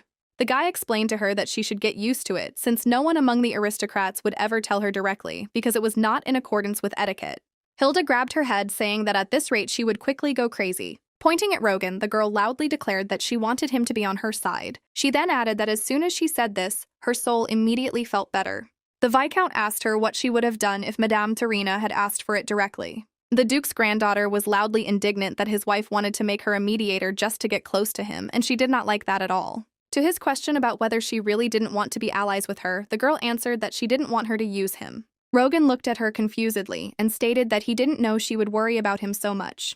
With her hand on her chest, Hilda chanted that he was on her side. That means she was her man, so only she could command him. The guy looked at her questioningly and said that he didn't know that she was in charge of him. Seeing his face, the Duke's granddaughter fell into indescribable delight because even so, he looked very handsome. For some time, she could not take her eyes off him and tried to control her emotions. Having sat down on a chair, the girl declared that she did not like the Duchess's son at all. She added that if this guy did anything like that again, she would rip out all his hair. Rogan sat down opposite her and calmly explained to her that she should not become enemies with Tarina. Hilda knew this very well because the Duke's wife was the only key to getting closer to her grandfather. The Duke's granddaughter involuntarily recalled a moment from dinner when the Duchess hid her true emotions behind a feigned smile. The girl understood that she didn't care about their conflict. She only wanted to bargain for the Viscount. At that moment, Tarina said that it was better for them to put aside their grievances against each other and start with a clean slate, because if the Duke finds out about this, then no one will benefit. After that, she added congratulations to the newly made aristocrat on joining their family. Therefore, now Hilda asked if her teacher would answer in her place, to which he replied that he would say that he would think, and then everything would come to naught.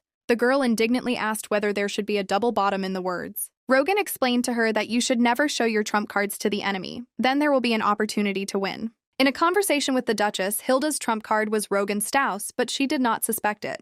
The guy said that if the Duke's wife wants him to be on her side, then his student can use this and lead the conversation in the direction she wants. The Duke's granddaughter said that it would be completely unpleasant for her to do this, to which the Viscount said that he did not understand why she would react this way. Looking at him carefully, she tenderly said that Rogan Staus was not a card, but a person very close to her. This statement puzzled the Viscount, and a little later he asked her if she really thought they were close. Now the girl was already embarrassed, so she asked if the guy really didn't think so. He asked her why she decided that way, which put her in an awkward position. The girl thought that she and he were close, so she said so, and didn't expect him to ask the reason. Mentally, she reasoned that the word close now sounded somehow strange. Suddenly, someone entered the room, causing Hilda to beam, believing that her savior had arrived and would pull her out of the swamp. Seeing Dorothy come to her with a puppy in her hands, the Duke's granddaughter immediately changed her face. The maid happily declared that she had brought him back, and the girl thought that the dog had the happiest life. Half of the beast lay on the table and glowed with happiness because it was perfectly clean. Hilda tried to wake him up, and Rogan said that he was glad that at least he did not snore. The Duke's granddaughter tried in every possible way to rouse the sleeping dog, but he had no intention of opening his eyes. After a while, he jumped up and loudly asked her if she knew what it was like to be touched by strangers. Noticing how clean he was, the girl thought displeasedly that it was not for him to talk about this. Deciding to interrupt his narcissism, she said that she was sending him not for procedures, but for an important task. Pushing her hand away from him, the puppy declared that he was not her errand boy. Hilda reminded him that they had a contract, so he must carry out her instructions, to which the puppy yelled that he was not born for this, to listen to the orders of a person. Looking at him menacingly, the girl quickly pacified his ardor and said that he was of no use. Rogan calmly watched everything that was happening, sitting on the chair opposite them. The Duke's granddaughter angrily said that she would learn magic herself, but then the puppy told her that she had not asked anything. Trying to move away from her, he said in a trembling voice that he had learned some important information. He said that while he was being bathed, he listened to his subordinates say that other members of the Arpeggio family would be arriving that evening. The Viscount assumed that everyone realized that something was wrong when the Duchess left them. The puppy reported that people said that the Countess was allergic to animal fur, which is why they washed him like that. The half-beast spoke fondly of being combed until his fur was smooth, after which perfume was applied. Hilda interrupted his dreamy monologue, saying that she didn't care what they did to him there. The girl thought that when speaking about the Countess, the servants meant Cleo Arpeggio. She recalled her teacher's lesson when he told her that Rusia's sister had the most powerful magic in the family, so many thought that it would become the heir. That day, Hilda asked if the Countess was really married to a noble aristocrat. The Viscount said that she herself received the status of Countess through her own merits, and besides, she was not engaged. Now the Duke's granddaughter was thinking that there was no need to try to please everyone, since she would be hated even if she was just breathing, but it was better not to aggravate the situation and not show Cleo the puppy. To her question about what kind of character the Countess had, the guy told her that her aunt is quite straightforward because she knows what she wants, decides everything quickly, and then changes her answer. To her next question about whether he liked her aunt or not, he replied that he was following the Duke's orders. Hilda looked at him mysteriously and decided that he didn't like her after all. The beaming puppy remembered more information and said that he heard talk about something else. He explained that he had heard about orders to prepare the food and hall for a great celebration. The Duke's granddaughter asked in surprise what this celebration would be dedicated to. The Viscount explained to her that there would be a family feast since all members of the Arpeggio family would come. The guy said that usually during the holiday the family gathers at a common table. He reasoned that since there was no holiday tomorrow, it meant that the celebration was suggested by one of the family members. Hilda tensely suggested that it was not at all in her honor that they had decided to have a dinner. Rogan said that family members are definitely not happy to see her, so they will arrange some kind of check. He asked if she knew how many forks were used during the festive dinner. Then he asked what kind of wine should be asked for fish and which would be better with meat. The girl answered embarrassedly that whatever wine they served her, that's what she would drink. The guy looked at her disapprovingly and didn't say a word, but his whole appearance said that she was hopeless. Hilda happily said that she understood what kind of test they would give her, but he would sit next to her and tell her what to do. The puppy asked in surprise whether she really hadn't heard because the Viscount had expressed himself clearly. He loudly declared that this would be a family dinner, so the dark-haired man would be prohibited from entering. She looked indignantly at her teacher, asking him what she should do, to which he replied that he would teach her everything. The Duke's granddaughter sadly realized that she would not be able to sleep that night, and her life was too difficult. The Viscount immediately organized a training dinner for her, telling her that the Arpeggio house served 8 courses during a family dinner. The first dish was soup, followed by a fish dish, salad, main course, poultry dishes, dessert, fruit and tea. He talked about how cutlery should be used starting from the very end, and the maids would remove everything, but before the meal began, the Duke would give a sign that dinner could begin. He also added that her inspection will begin exactly when all the guests gather at the table. Rogan then showed her how to eat the soup without making any noise. Trying to do like him, Hilda thought about how handsome her teacher was, which is why the soup almost spilled past her, but she managed to force herself to keep her posture in time so that nothing would flow past her mouth. The girl did everything according to the rules, so she sat proudly waiting for approval. Noticing that her plate was empty, the Viscount told her that she needed to eat only 1/3 and half as slowly. She explained her behavior by saying that leaving food was simply rude to the cook. Rogan said that aristocratic girls should not have a big appetite, because they will be reproached for this. Hilda indignantly asked what was wrong with her having a good appetite. The Viscount informed her that at the upcoming dinner she would not be able to enjoy the food. In addition, she would have to wear uncomfortable clothes. He explained to her that her clothes would be tight, so she would not be able to eat much because this was in accordance with the etiquette of a family dinner. The guy then asked her how she was going to eat the bread, to which she replied that she would first cut it in half and then spread butter. Realizing that she couldn't find the oil, Rogan Staus wearily pointed to the iron pot. Seeing how he extracted it, the Duke's granddaughter discovered that the oil was in the shape of a beautiful flower and could not contain her delight, for which the teacher scolded her. She tried to repeat the same movement, but for some reason the pot did not give in to her. Suddenly, her teacher approached her, put one arm around her shoulder, and with the other began to show her how everything worked. Noticing the confusion on her face, he said that she was too tense and should relax her shoulders. He called her name several times, but she did not respond, after which he reminded her that she needed to breathe. The Viscount realized that the girl was not feeling well, so he took the chair with his hands and turned it in his direction, asking her if she was okay. Hilda looked at him and thought about how it took her breath away when he touched her. She reasoned that she really liked his touch, but it made her forget how to breathe. Rogan rose from the floor, pressed his hand to her forehead and said that she was blushing, and then asked if she had a fever. The girl abruptly pushed his hand away, shouting that it was all because he was too handsome. Moving away with the chair, she continued to talk loudly about how he gently touched her hand.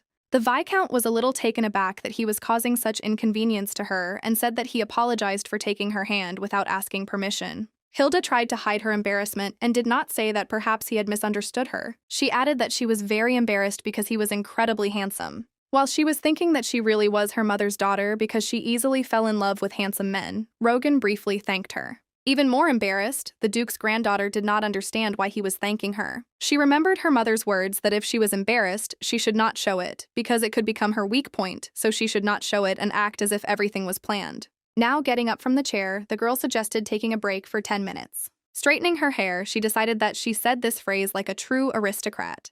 Heading towards the door, Hilda felt the questioning gaze of her interlocutor. She thought it would look like she was making it up to take a break. She walked out the door, not suspecting how much she had embarrassed the Viscount with her speeches. The girl thought that she always said about him that he was handsome, but never before had her heart beat like it did at that moment. When he showed her how to get the butter out of the pot, she was surprised by his touch, his big and strong hands, but for her it was a pleasant feeling. The next day, the Duke's granddaughter went to a family celebration, where the entire Arpeggio family gathered. Hilda realized with horror that she could not eat anything at all, that the letter was from the lady sitting next to her. To her question about whether the food was really tasteless, the girl answered that she didn't eat much. The woman who asked her about food was clearly trying to hook the newly minted aristocrat. Her name was Ortigia Arpeggio, and her son Timo Arpeggio was sitting right next to her. The Duke's eldest son, Fiore, and his sister Countess Cleo also came to the banquet. The Duke's granddaughter remembered the words of her teacher that you, the eldest son of Fiore, have no magical powers. He also said that Cleo has the most powerful magical powers, but now Rutia's daughter has appeared who has even greater powers. Now her mother's sister was caustic about how she didn't eat, not because she had no appetite, but simply couldn't enjoy the food because she'd never eaten it before. Hilda quickly decided that this woman wasn't even trying to find her words at the table. Fiore turned to his father, telling Hilda to choose the wine herself that evening, since she had become a new member of the family. Turning to her, he asked how much she knew about wine and what she could offer them. The girl smiled good-naturedly at him and agreed to help him choose alcoholic drinks. She said that she had seen Coletus wine in the cellar, so she decided to offer it. Fiore grinned smugly and asked if she really wanted to offer red wine with the fish. Hilda said that she saw that the white wine in the Duke's cellar was kept in oak barrels, and she thought that the aroma of the wood would give the fish an unpleasant taste, and since trout was for dinner, the chosen wine would be perfect. The Duke's son was clearly not happy that she was able to get out of the situation so easily. Countess Cleo said that those who know nothing about wine always say that white should be served with fish. Her brother angrily said that most likely his late sister told his daughter about different types of wine, but she answered him negatively. Instead, she remarked that she thought all aristocrats knew such basic things. Fiore became even more nervous and said that magical powers are important for aristocrats, after which he asked if Rutia's powers had been transferred to her. Hilda answered in the affirmative with a smile and added that she had proven it in order to become part of the family. The eldest son extinguished the candles on the table, asking her to demonstrate her skills related to fire. The girl sternly told him that she could show him, but did not think it would be appropriate at the table. In the depths of her soul, she did not understand how they could immediately ask her for such a thing, because she herself was not yet confident in her abilities. The Duke's granddaughter only knew how to ignite, but since the puppy was not around, she obviously would not be able to control it. Unexpectedly, Cleo intervened in the conversation, asking her father to allow her niece to demonstrate her strength, arguing that it was unknown when the family would get together like this again. Grandfather said menacingly that he himself wanted to see what she could learn. Hilda tried to explain to him that this was not necessary because she had already proven her strength by spending the night in the castle. The Duke told her that there was really no need for this, but also added that he saw nothing wrong with it. The girl painfully told him that she had not yet fully mastered the power, and that in the future there would be a much better chance than at this very moment. Fiore entered the dialogue, asking her what value she had other than magical powers, because she had the blood of a commoner, so he believed that she had no reason to refuse such an offer. Fred also decided to participate in the dialogue, saying that she must be very strong if she had the audacity to raise her hand against him. Cleo said that she hoped that the magical forces that brought her here were not so great that she could take a serious position. Hilda sadly realized that there was no one at the dinner table who was on her side, so all she wanted to do was go to Rogan. She remembered how, a few hours before dinner, the puppy told her that she would succeed because she had learned a lot. He also added that, compared to people, his mistress, compared to his teacher, does not grasp everything so quickly, but is still confident in her. The girl indignantly declared that she was confident in herself because she would only need to have dinner, after which she asked the Viscount if he believed in her. The guy didn't want to answer, so he simply turned away from her, which angered his interlocutor even more.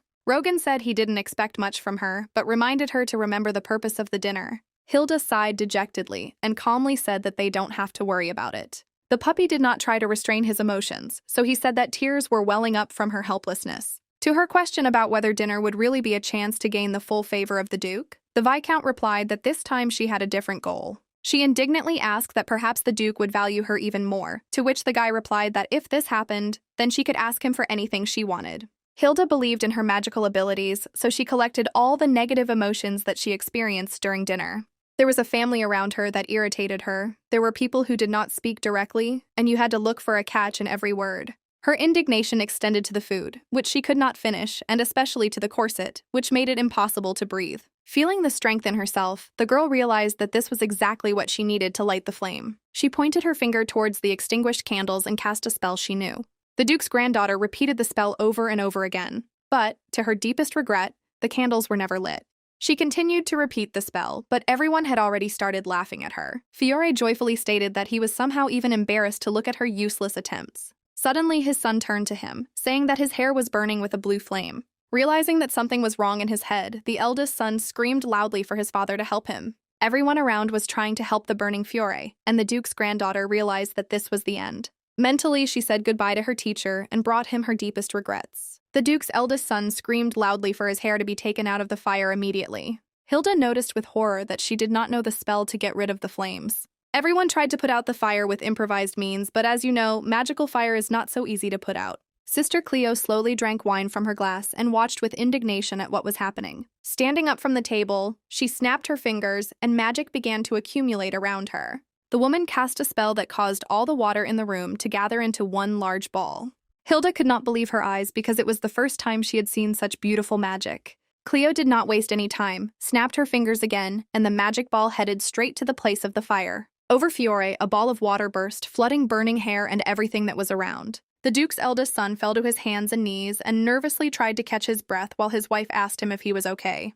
The man was glad that, at least in this way, they could save him from the flame. Meanwhile, his sister Cleo dusted off her hands with displeasure and sat back down at the table. Hilda really hoped that Fiore would simply ignore her for the rest of her days. Instead, the man screamed loudly that she had planned all this to humiliate him or even kill him, to which she replied that she had warned him that she had not fully mastered the powers. The Duke's eldest son wanted to slap her, shouting that he was ready to kill her. He was stopped by his grandfather's voice, ordering him to immediately stop this outrage. Fiore turned angrily at his father, but he told him that he himself asked her to show her powers, although she said that she had not yet fully mastered them. His son continued to scream that the girl did this on purpose because she wanted to humiliate him. The Duke calmly reported that he perfectly saw strong magic, which his son did not have. The grandfather smiled contentedly and stated that he was very pleased with his granddaughter's abilities. He added that he had not seen such abilities since Ruzia left, but he still worried that she could not control them. Hilda promised him to study harder, to which he replied that he was glad to see her strength, after which he asked if there was anything she would like. She quickly realized that this was her chance, but said that she would answer this question later. At the questioning glance of her grandfather, the girl explained that she first wanted to think everything over carefully, and then decide.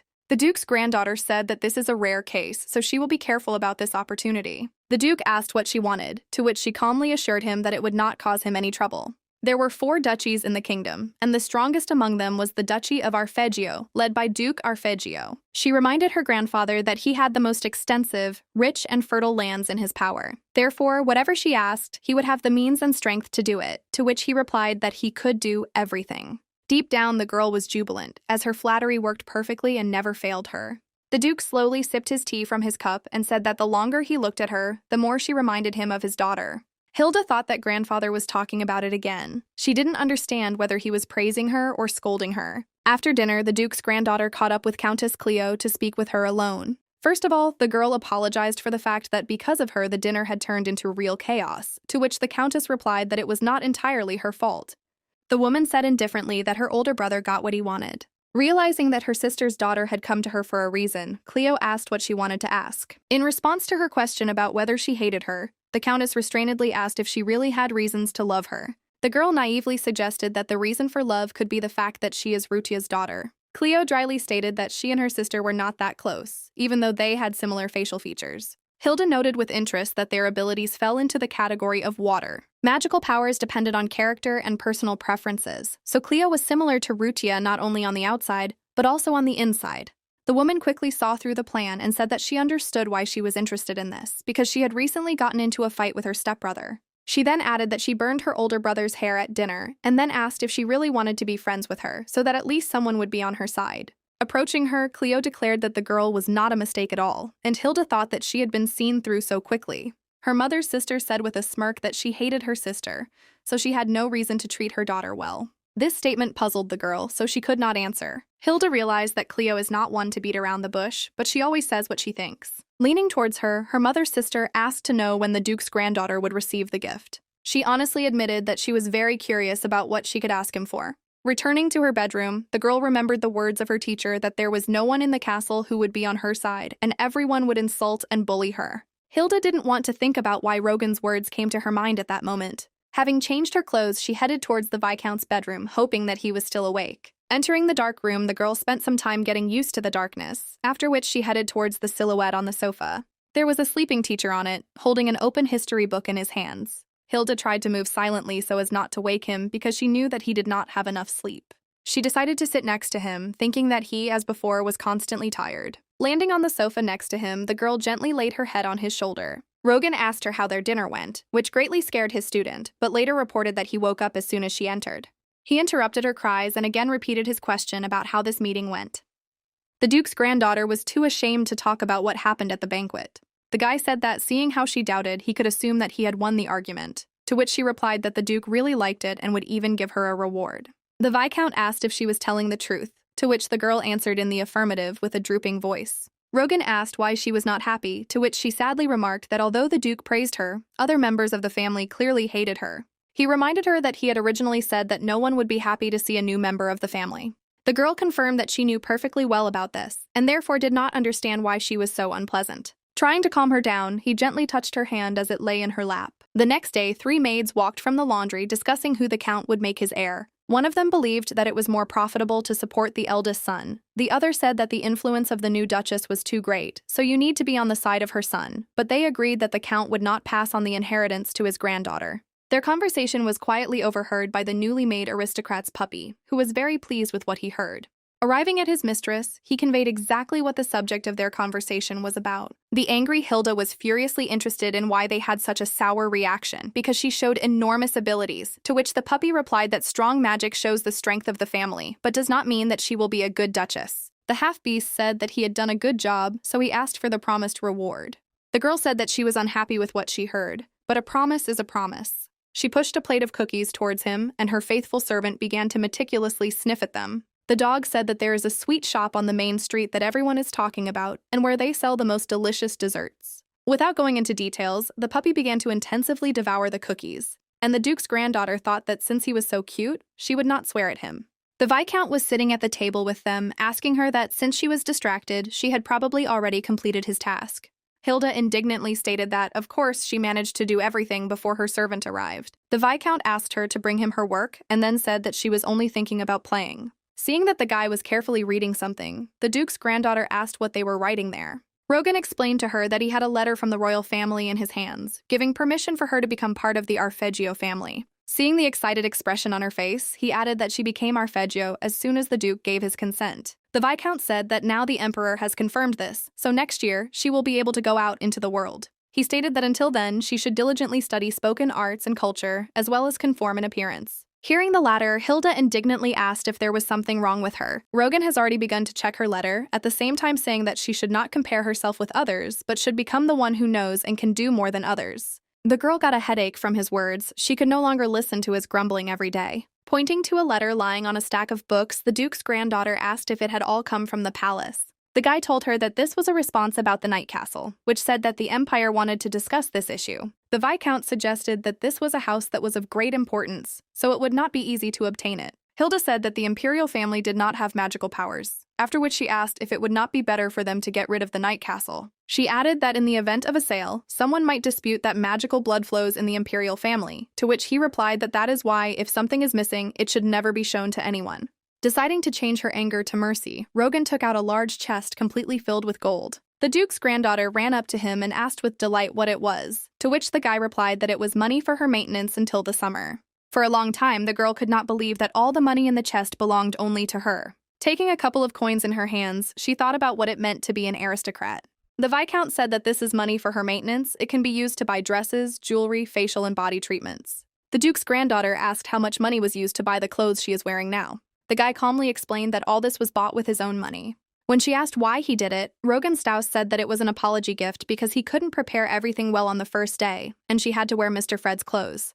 Holding the coin in her hands, she involuntarily thought that dresses for aristocrats were quite expensive, and he gave her several pieces. The Viscount reassured her, telling her not to worry because he had enough money for this. The girl decided that since he was a Viscount, he had a lot of money, but it seemed to her that he did everything for her. She was grateful to Rogan, but still felt guilty and wanted to give back. At this time, her teacher went to the window, opened it, and let the fresh summer air into the room. Looking at him, Hilda joyfully asked him to spend just one day only with her. That evening, the Viscount headed to the library, thinking that the Duke's granddaughter wanted to take a walk around the neighborhood with him, but he knew the city too poorly. He decided that he had only one choice, to study everything about him in advance. All night, the guy was looking for information about the city. He studied history, popular places and landscapes, famous restaurants. Other aristocrats would have chosen to go to a theatrical performance, but he didn't know what she would choose. Rogan felt it was pointless to assume anything when it came to Hilda. The teacher did not know what she might like and what she would want to do because she lived a completely different life. It was very difficult for him to understand and imagine what her free spirit would want this time. Returning to his bedroom, the Viscount met a man on his way who asked him whether he had really decided to go for a walk with his student.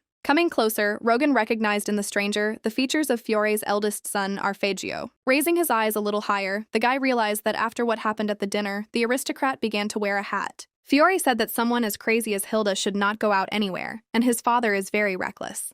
The Viscount calmly said that his ward was a capable girl who simply did not have the opportunity to receive a decent education. The man suggested that the guy was having a hard time because he had to tame an unpredictable girl, and then said that he was just wasting his time. Rogan politely said that he did not think about it at all, since he was just following orders. His interlocutor came closer to him and said that this was exactly the answer he expected from him, because he liked his humility. Fiore angrily asked how long he was going to be his father's lapdog, then added that he had to take care of all the arpeggios. Approaching even closer, the eldest son quietly asked if it was time for him to move on to others. In response to his answer that so far he did not see a single worthy person, the man pointed him to his place. He asked if he was going to judge the heirs of their great Arpeggio family.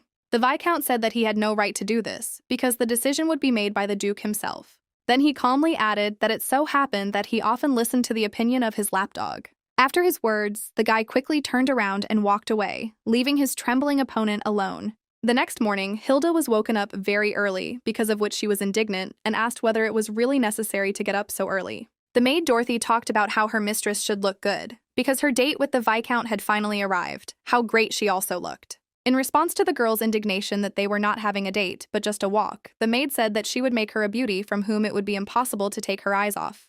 Hilda tried to explain to them that this was not at all necessary, but all the maids shouted that this was her first walk outside the castle since her arrival.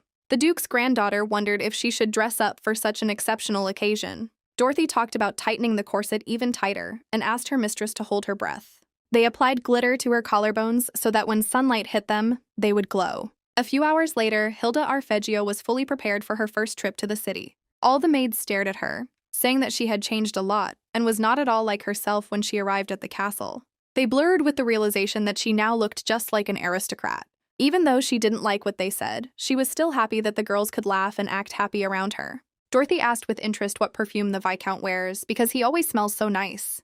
Hilda suggested that she could find out from his maids, but she was told that he did not like others touching his things. Hearing this, the girl could not understand why he was able to touch her, since he was such a neat guy. She suddenly realized that her teacher also had some feelings for her. Her thoughts were abruptly interrupted by an unexpected knock on the door, and a maid appeared behind her. The girl announced that it was time for her mistress to leave since the Viscount was waiting for her in the reception room.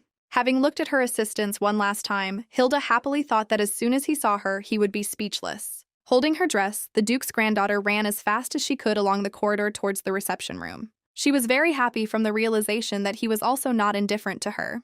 Rogan Stouse stood relaxed by the window, waiting for his companion to come to him. Hearing footsteps approaching, he looked in the direction of the sound, and the first thing he saw was a beautiful dress. Because of the sun's rays, he could only see the silhouette in the dress, so he covered his eyes with his hand. The girl came closer to him, so that he could see her through the fingers of his hand. When she asked what she looked like, the guy asked in surprise whether she would really wear it. Hilda asked, embarrassed, if he thought she looked strange or ugly. Rogan immediately realized that he had asked his question completely wrong, because he did not want it to sound so rude. Blushing, he said that she looked incredible, but it would be too much for a walk around the city. Seeing that she was seriously upset, the Viscount asked her to wait a little and headed towards the door. To her question about where he was running away, her companion mysteriously answered that he would return soon. Inspecting her dress, the girl decided that she thought it would be too much. She remembered how 3 maids carefully tried to make her a real aristocrat. While she was thinking, Rogan returned to her, saying that it would be enough to change her shoes. In his hands were low-heeled shoes, looking at which Hilda confidently announced that they were not hers. The guy bent down at her feet, intending to change her shoes, saying that she did not leave the castle and therefore did not see them. In response to her cries that she could change her shoes herself, the Viscount explained to her that it would not be easy for her to change her shoes in such a dress. She suggested calling the maids for help, to which he said that this was not necessary. The girl felt very awkward, but she saw from his face that for him this was the norm. Thinking that she might misunderstand something, the Duke's granddaughter stopped him. Hilda asked if her teacher really treated everyone in the castle so kindly. The guy always told her that he was following the Duke's orders, but this time he acted for his own reasons, so he answered her negatively. The Duke's granddaughter did not at all expect such a manifestation of concern for her person from him. After the incident, they boarded a carriage that took them straight to the city. The puppy went with them and said that he was ashamed that some people dared to put a pink cap on him. While the Viscount was talking about how they had almost reached the Square of Roses, the girl was thinking about what the dog must like, since he doesn't take off this hat. Looking out the window, Hilda was surprised by so many people, but noticed that she did not see a single rose. Rogan asked her if she knew what the family coat of arms of the Arpeggio family looked like, to which she replied that she already sees all these family stories in her dreams. Suddenly, the Duke's granddaughter remembered that the Arpeggio family coat of arms depicted a rose, which is why the square was called that. This city belonged to her family, and if she had continued to live as Hilda Roos, she would never have been able to see this place. Now she understood how different the world in which she grew up was from Arpeggios. After the carriage stopped, the Viscount stepped out first to offer her his hand. The coachman told them that he would return for them only in the evening, after which he wished them to have a good time. As soon as the carriage left, the puppy immediately began to sniff the smells around him. The girl asked him what he felt. The half-beast answered that he smelled a weapon. Rogan stated that there was a gun store nearby that could emit such an aroma. Hilda happily stroked the dog, saying that he sensed such a distant smell, just like a real dog. While they were walking down the street, he continued to shout that he was a wolf and not a dog, but first cast a spell so that all the people around him would hear only barking. Tired of listening to him, the girl asked whether he wanted to go to the sugar bomb or not, to which the puppy happily answered in the affirmative. Jumping from her arms, he declared that he would go ahead of them to the smell of delicious desserts. The Viscount sighed heavily, saying that they had just arrived. I was already going to the candy store. He added that this is a good chance to walk around famous places and learn history. The puppy was absolutely not happy with this, so he asked him to shut up and follow him. Watching them, the Duke's granddaughter thought that her teacher himself should be glad that they were going to the store. Last night, Hilda and Dorothy went to the castle's cook to ask what Rogan liked. The only things that came to the girl's mind were books, studying, memorizing, and making fun of her. Dorothy also thought about this question, trying to understand what exactly he liked. Hilda was surprised that even her maid did not know this, so she asked if he was really human, and if so, then he must like something. The Duke's granddaughter's suggestion that he might like gems and money was rejected by the maid, who said that he didn't spend much of it, so he didn't care about it. The cook laughed at them and asked if they had ever seen a man without an appetite. He added that he had been preparing food for the Viscount for a long time and, of course, knew what dishes he liked. The man looked carefully at the girls and mysteriously told them the treasured information. Now Hilda, Rogan, and the puppy were sitting in the main candy store in the city. Watching her companion, the girl thought that he looked very cold, but he should like black tea with sugar and very sweet chocolate cake. As soon as they were brought all kinds of desserts, the Duke's granddaughter first invited him to try them. She put some sweets on a separate plate and placed it on the puppy's table. While she was doing this, the Viscount broke off the first piece of sweetness and put it into his mouth. Hilda immediately asked if he liked it, but instead the puppy answered that these were real sweets. Wiping crumbs from his face, the guy calmly said that he really liked everything. The girl realized that the cook was absolutely right, because her companion really liked sweet desserts. The Duke's granddaughter said she didn't know he liked sweet foods so much. The guy was a little embarrassed, and she thought that perhaps it was his secret. He said quietly that he seemed to always try to restrain himself so that no one would notice. She explained to him that she had only heard this from the cook, to which he asked if she thought it was strange. Rogan clarified that he meant whether it was strange that a man really liked sweet food, to which he received her answer that there was nothing strange about it. The girl asked him what gender might have to do with taste preferences, because although she looks cute, she really likes to drink. Hilda modestly asked if there was anything else he liked besides desserts. In response to his misunderstanding, she clarified that it could be something very small.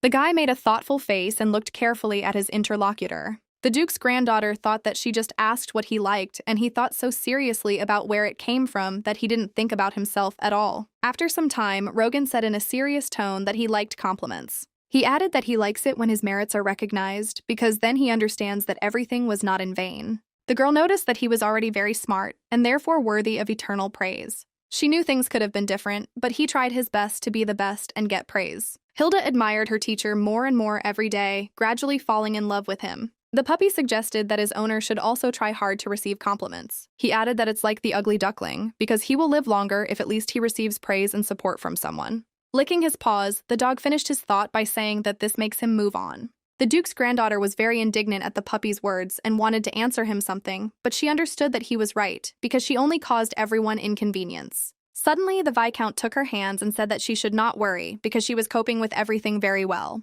Hilda looked up at him shyly and was deeply grateful for his gesture. She thought that it didn't matter what her position was, because she was very happy to receive approval from him. After lunch at the candy store, all three of them went on to walk around the city. The girl joyfully looked at the numerous beautiful dresses standing along the window of the store. Her teacher in turn did not forget to visit the library to teach her a lesson. In the evening, a carriage arrived for them, in which they were finally able to rest from an active day. Rogan asked if she was happy about how she spent the day with him. Hilda said that she had a lot of fun, to which he replied that he had not gone for a walk in the city for a long time.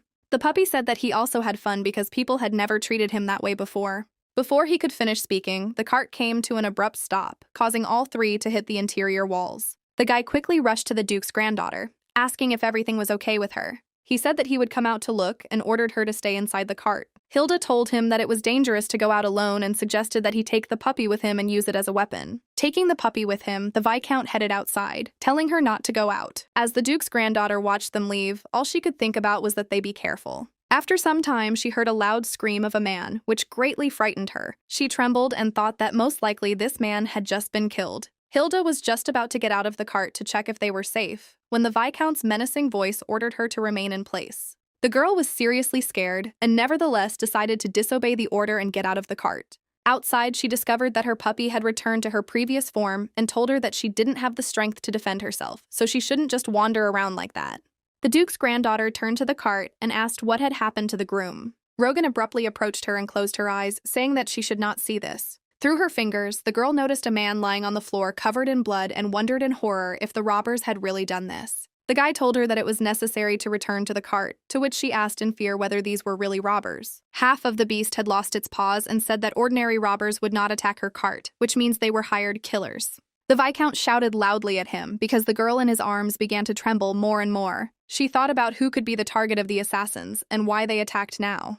The girl did not understand what she had done so that someone would order her murder. At this time, the puppy declared that it was time for dinner and attacked the wounded man lying on the ground. Hilda finally broke free from the hands of her teacher and loudly exclaimed that he should not dare kill the attacker. The wolf stopped biting the side of the masked boy lying on the ground and looked displeased at his owner. The frightened girl realized that she needed to find out who was behind this entire attempt on her life. Not far from the scene of the incident, there was a small house in which a man was sitting. Nervous, he did not notice how he gradually chewed off all the nails on his hand, thinking that the performers were supposed to return. Hilda continued to command her spirit, telling him to stop killing his attackers. The angry wolf loudly declared that in such cases there is no need to show mercy. The girl explained to him that since he was an unusual robber, he needed to find out whose orders he was carrying out. The puppy said menacingly that people like to complicate things because they could just kill him. She told him that if he found the instigator, he could do whatever he wanted with that man. The Duke's granddaughter thought that the robber killed an innocent coachman, so she agrees with the words of the puppy that in such cases there is no place for mercy. Having gone in search of the criminal, the puppy thought that she would not take back her words. The man waiting for the robbers in the house turned out to be the vile Timo Arpeggio. His father, Fior Arpeggio, suddenly entered the house, asking him what he was doing there. They clearly did not expect to see each other at such a late hour in such a strange place. As soon as the father walked through the door, a hitman immediately approached the house with a story about what happened. Timo was seriously frightened and asked what happened, that only one of the team returned, to which he was told that a monster had appeared. Fiore looked at the performer incredulously and asked him again whether he understood correctly that he had said the word monster. The wounded robber said that they saw an animal over 2 meters tall, after which he stated that his customers should know about it. The Duke's son looked furiously at the speaker and asked where the robbers had seen him.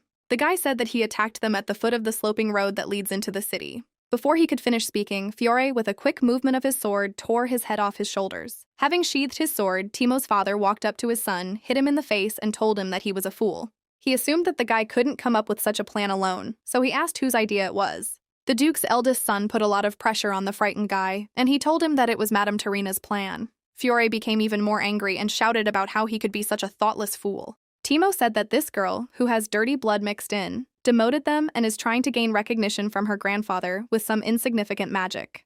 The formidable man asked if he really couldn't kill this girl with his own hands, so he turned to the mistress for help, to which Timo replied that she knew several people who could do this job flawlessly. The puppy overheard his father say that if it had been a professional, he would have committed suicide the moment things went wrong, rather than crawling around leaving his blood everywhere. Fior explained to his son that if that girl died, then Tharina would pin all the blame on him and get rid of everyone involved without lifting a finger. The half-beast headed even deeper into the house, where it could hear more useful information for its owner. Timo talked about how no one except him and Tarina knew about this plan. Fiore told him to pray that Rutia's daughter would live, because if she did not die, then neither would he. The father added that he made his father get covered in blood, after which he called him a fool. Having calmed down a little, the eldest son of the Duke began to remember what the dead robber had told him about. He looked closely at his son and angrily declared that this girl was clearly hiding something, but the monster could become Hilda's huge weakness. At the same time, the Duke's granddaughter and the Viscount calmed the horse, after which the guy asked if everything was all right with his companion. The girl said that everything was fine, despite the pain in her stomach, and then asked if one of her family members was behind all this. Rogan calmly suggested waiting for more accurate information from the scout pup. Suddenly, something moved in the bushes. Her teacher turned around and saw something flying in their direction. He quickly covered Hilda with himself, so the dagger flying towards them lightly brushed his hand. The girl fell to the ground and screamed in pain and surprise, but quickly came to her senses. Raising her head, she saw the Viscount heading towards the bushes with a sword in his hands. In the darkness, she could not see anything, only heard the sounds of intense battle. A man dressed entirely in black furiously attacked Rogan as he ran up to him. The Viscount was not inferior to him, but felt that he was a little lacking in strength due to the previous fight. The girl understood that at this rate he could suffer because they were trying to protect her. Deciding to correct the situation, she cast a fire spell on the cart, thanks to which the forest around was filled with blue light. Turning her head from side to side, Hilda could not see the assassin in the shadows. The robber wasted no time, and jumping up, quickly began to attack the Viscount. Finally seeing her attacker, the Duke's granddaughter began to gather mana around her. A few seconds later, a strong stream of magic was directed at the robber, causing him to fly several meters away. The Viscount was greatly surprised that Lady Hilda was able to use her magic to save his life. The criminal shouted to be extinguished immediately because all his clothes were on fire. The girl was very proud of herself. It seemed to her as if her heart should jump out of her chest. The attacker did not let up and began to attack the Duke's granddaughter, shouting that he would kill her. She stood in a stupor, not understanding whether she could reproduce the magic again, but decided to try. With the last of her strength, she gathered the remnants of her magic and once again cast the necessary spell. After all, Hilda began to bandage the wound of the Viscount, who asked her if everything was okay with her, to which she replied that she was very sorry, because this was her first time in such a situation. The guy touched her trembling hands and said that she had nothing to apologize for, because it is natural to be afraid and surprised at such moments. Deciding to tie the bandage tighter, he grabbed one end with his teeth, grabbed the other end with his hand, and pulled it towards himself with all his strength. He explained to her that fortunately there were no serious injuries, and he survived only because she used her magic in time. After his words, she felt a little calmer, but the Duke's granddaughter said that this time she felt different than the last time she used magic. Rogan told her that he felt it too and suggested that perhaps her strength was growing. The girl explained that she thought that he might die, after which at some point she was overcome by fear and flared up. She said that the innocent coachman was killed, he was wounded, but the killer was unharmed, so she became very angry. Seeing the fire in her eyes, the Viscount assumed that her magic was born from collected emotions. He tried to find words to console her and said that thanks to the fact that she killed the attacker, they are now safe. The Duke's granddaughter tried to tell him something to counter his arguments, but could not find the words. After thinking for a while, Hilda asked him how they would get back to the palace. Since the carriage fell apart, the guy put her on a horse, sat behind her, and headed towards the castle. Feeling excitement and adrenaline, the girl said that she would tell something at such a moment, because there were too many curious people in the house. She furiously declared that she also wanted to test herself and would claim the place of heiress of the family. The Viscount asked in surprise if she didn't want a calm and measured life when she entered the family. Hilda explained that since they send an assassin, seeing her as a threat, that is, it is worth truly becoming one for them. To his question about whether she really thought that he would support her in this, the girl replied that she could not hope for it because he was acting only on the orders of the Duke. Encouraged by her speeches, the granddaughter of the Duke added that this is precisely why she wants to become the heir to the Duchess of Arpeggio. Rogan Staus watched in amazement as her snow-white hair flowed beautifully in the wind. At the castle, they were met by the maid Dorothy, who asked them why they returned so late. She demanded detailed explanations because she was very worried about them. Noticing the disheveled appearance of her mistress, the maid asked what happened, to which she heard the answer that they were meeting robbers on the way back. Thinking that there was no need to bother Dorothy even more, Hilda said that she was alive thanks to Mr. Staus. Turning to the butler, she asked him to send the people away at dawn because their coachman had been killed. The butler worriedly asked if everything was all right with them after the attack by the bandits. To this, the Viscount replied that the robbers were uncouth people, so he dealt with them alone. The man suggested that since they were traveling without servants, so when they saw the expensive carriage, they thought that there were rich and middle-class people inside. After this, the butler decided to take Rogan to his chambers to heal his wounds, and the maid suggested that her mistress change clothes and wash herself. Going to her room, the girl noticed 3 people standing on the balcony, who were clearly discussing them. She realized that one of them was responsible for this incident, Fiore, his wife, or Thurina. After some time, the puppy arrived, so the girl immediately invited the Viscount to her place to hear the whole truth. The half-beast confidently stated that none other than Timo Arpeggio was behind the entire assassination attempt. Hearing the treasured name, Hilda jumped up from her seat and asked in surprise if this was the one who looked a little strange, tall, and skinny. The Viscount raised his index finger to his lips, reminding her to be quiet. The Duke's granddaughter moved closer to her teacher and said that this guy didn't look like a person capable of such a thing. She suggested that perhaps his father forced him to do so to get revenge for ruining his hair. The puppy said that Fiore knew nothing about this, and when she asked how he could know this, he explained that he had overheard their conversation. The little wolf reported that it looked like Timo's father found out about everything too late and tried to stop his son. He added that a completely different person was behind all this, after which Rogan suggested that Mrs. Tarina was to blame.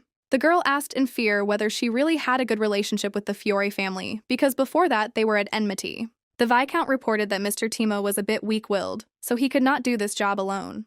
He added that if someone supports him, he can easily agree to the deal.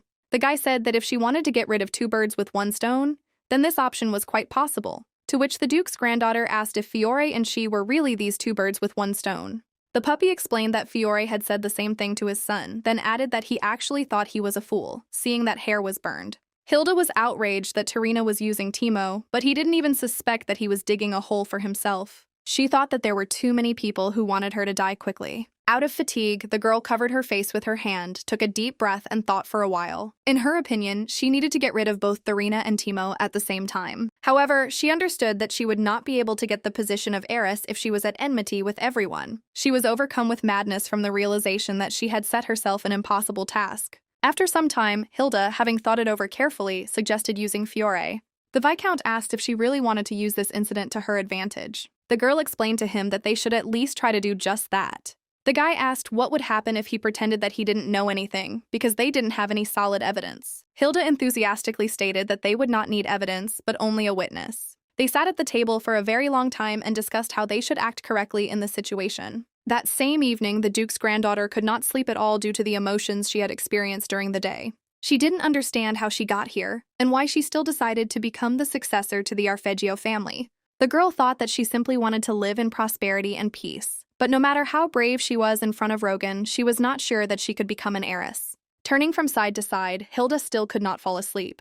Even the sound of the slightest wind emanating from the slightly open window scared her. It seemed to her that she would never be able to sleep peacefully again. Having dozed off, she immediately jumped up in bed, thinking that someone might attack her. Hugging the pillow, the Duke's granddaughter tried to calm her fear and free herself from obsessive, terrible thoughts. Raising her head, she saw that a warm light was shining slightly just outside her door. She was frightened by the thought that perhaps they could be hired killers again. The girl realized that most likely the maid was already asleep, so there was no point in calling her for help. Shaking with fear, Hilda heard a very quiet male voice asking if she was sleeping. After catching her thoughts, she realized that her teacher Rogenstaus was standing outside her door. The Duke's granddaughter wondered why he came to her at such an hour. She thought that the Viscount himself had said that it was not proper for a young man to frequent a young lady's chambers, but now he himself stood at her door. Seeing that the light was slowly moving away from her room, Hilda rushed to the door, shouting that she was no longer sleeping. She managed to stop him and loudly declared that she was not sleeping at all, but quite the opposite. The guy turned towards the loud sound, and the first thing he said to her was the question of why she wasn't wearing slippers. The girl looked down and thought that she ran out in a hurry and forgot to put them on, but decided that in such a situation she needed to behave confidently, as befits an aristocrat. Raising her head proudly, she asked if the Viscount really had something to do with her, to which the guy replied that he just wanted to check if she was sleeping. The Duke's granddaughter said a little embarrassedly that she couldn't find a place because of insomnia. Rogan added that he just wanted to tell her to go to bed as soon as possible. The guy explained to her that one of the main principles of the aristocracy is good sleep. Pouting a little, Hilda asked how many such principles they had. Without listening to her, the Viscount put down a candle, picked up the girl in his arms, and declared that it was not proper for a lady to walk around the house barefoot, to which she replied that she knew that this was against the rules of etiquette, after which she asked to let her go. He calmly carried her to bed, not intending to comply with her request to put her on the cold floor with his bare feet. Rogan looked at her carefully and informed her that despite the etiquette, she could simply get hurt, so he did not let her go. Having put her in bed, he covered her with a blanket, which completely embarrassed the Duke's granddaughter. She quietly thanked him, to which he smiled sweetly and told her to go to sleep. Stroking her hair, the Viscount said that he would be there until she fell asleep. Hilda only thought about whether this concern really came from the Duke's orders. The Duke's granddaughter asked quietly if he could hold her hand until she fell asleep. The guy, without hesitation, complied with her request and took her cool hand with his warm palm. She looked at him carefully, after which he told her that he remembered very well how he almost died as a child, so he also could not sleep at night, thinking that he would be killed. He reported that spending the night with his eyes open, the shadows on the ceiling in the room became more and more like monsters. Imagining this picture, Hilda thought about who held the little Viscount's hand when he was scared. The guy explained that in the end, no one could kill him, so he advised her not to be afraid and to fall asleep. She thought about what it would be like to have someone you could trust. The girl decided that as soon as she became a duchess, she would immediately be able to make him completely hers. With these thoughts, she calmly fell asleep, continuing to hold his hand. The next morning, Hilda happily opened the window to let cool air into her room. Inspired, the Duke's granddaughter wondered whether she should begin to put her plan into action. Last night, she suggested using the sound magic that her teacher taught her last time. He explained to her that the spell was quite complicated, but that couldn't stop her idea. The girl said that as evidence, she would collect the voice of Tarina, who speaks of Timo as the culprit. The Viscount asked how she was going to do this, since the lady would not say such a thing so easily. Hilda said that the most important thing is that she says Timo's name, and then they will correct the recording a little. The guy insisted that gathering magic was possible, but he never said that it could be tweaked simply because such a spell didn't exist. The Duke's granddaughter found a way out of this situation by proposing to simply create a new one. So now she sat in the greenhouse with Tarina and thanked her for agreeing to have tea with her. The woman replied that at this time it is best to have a tea party in the greenhouse, to which the girl asked her if she didn't mind sometimes devoting time to her in this way. Sipping her tea, the Duke's wife briefly replied that she was ready to do this very rarely. Bringing a mug of tea to her, Hilda said that the drink had a very pleasant aroma. Tarina said that she heard that something terrible happened to her recently, after which she stated that she was glad that she had already recovered.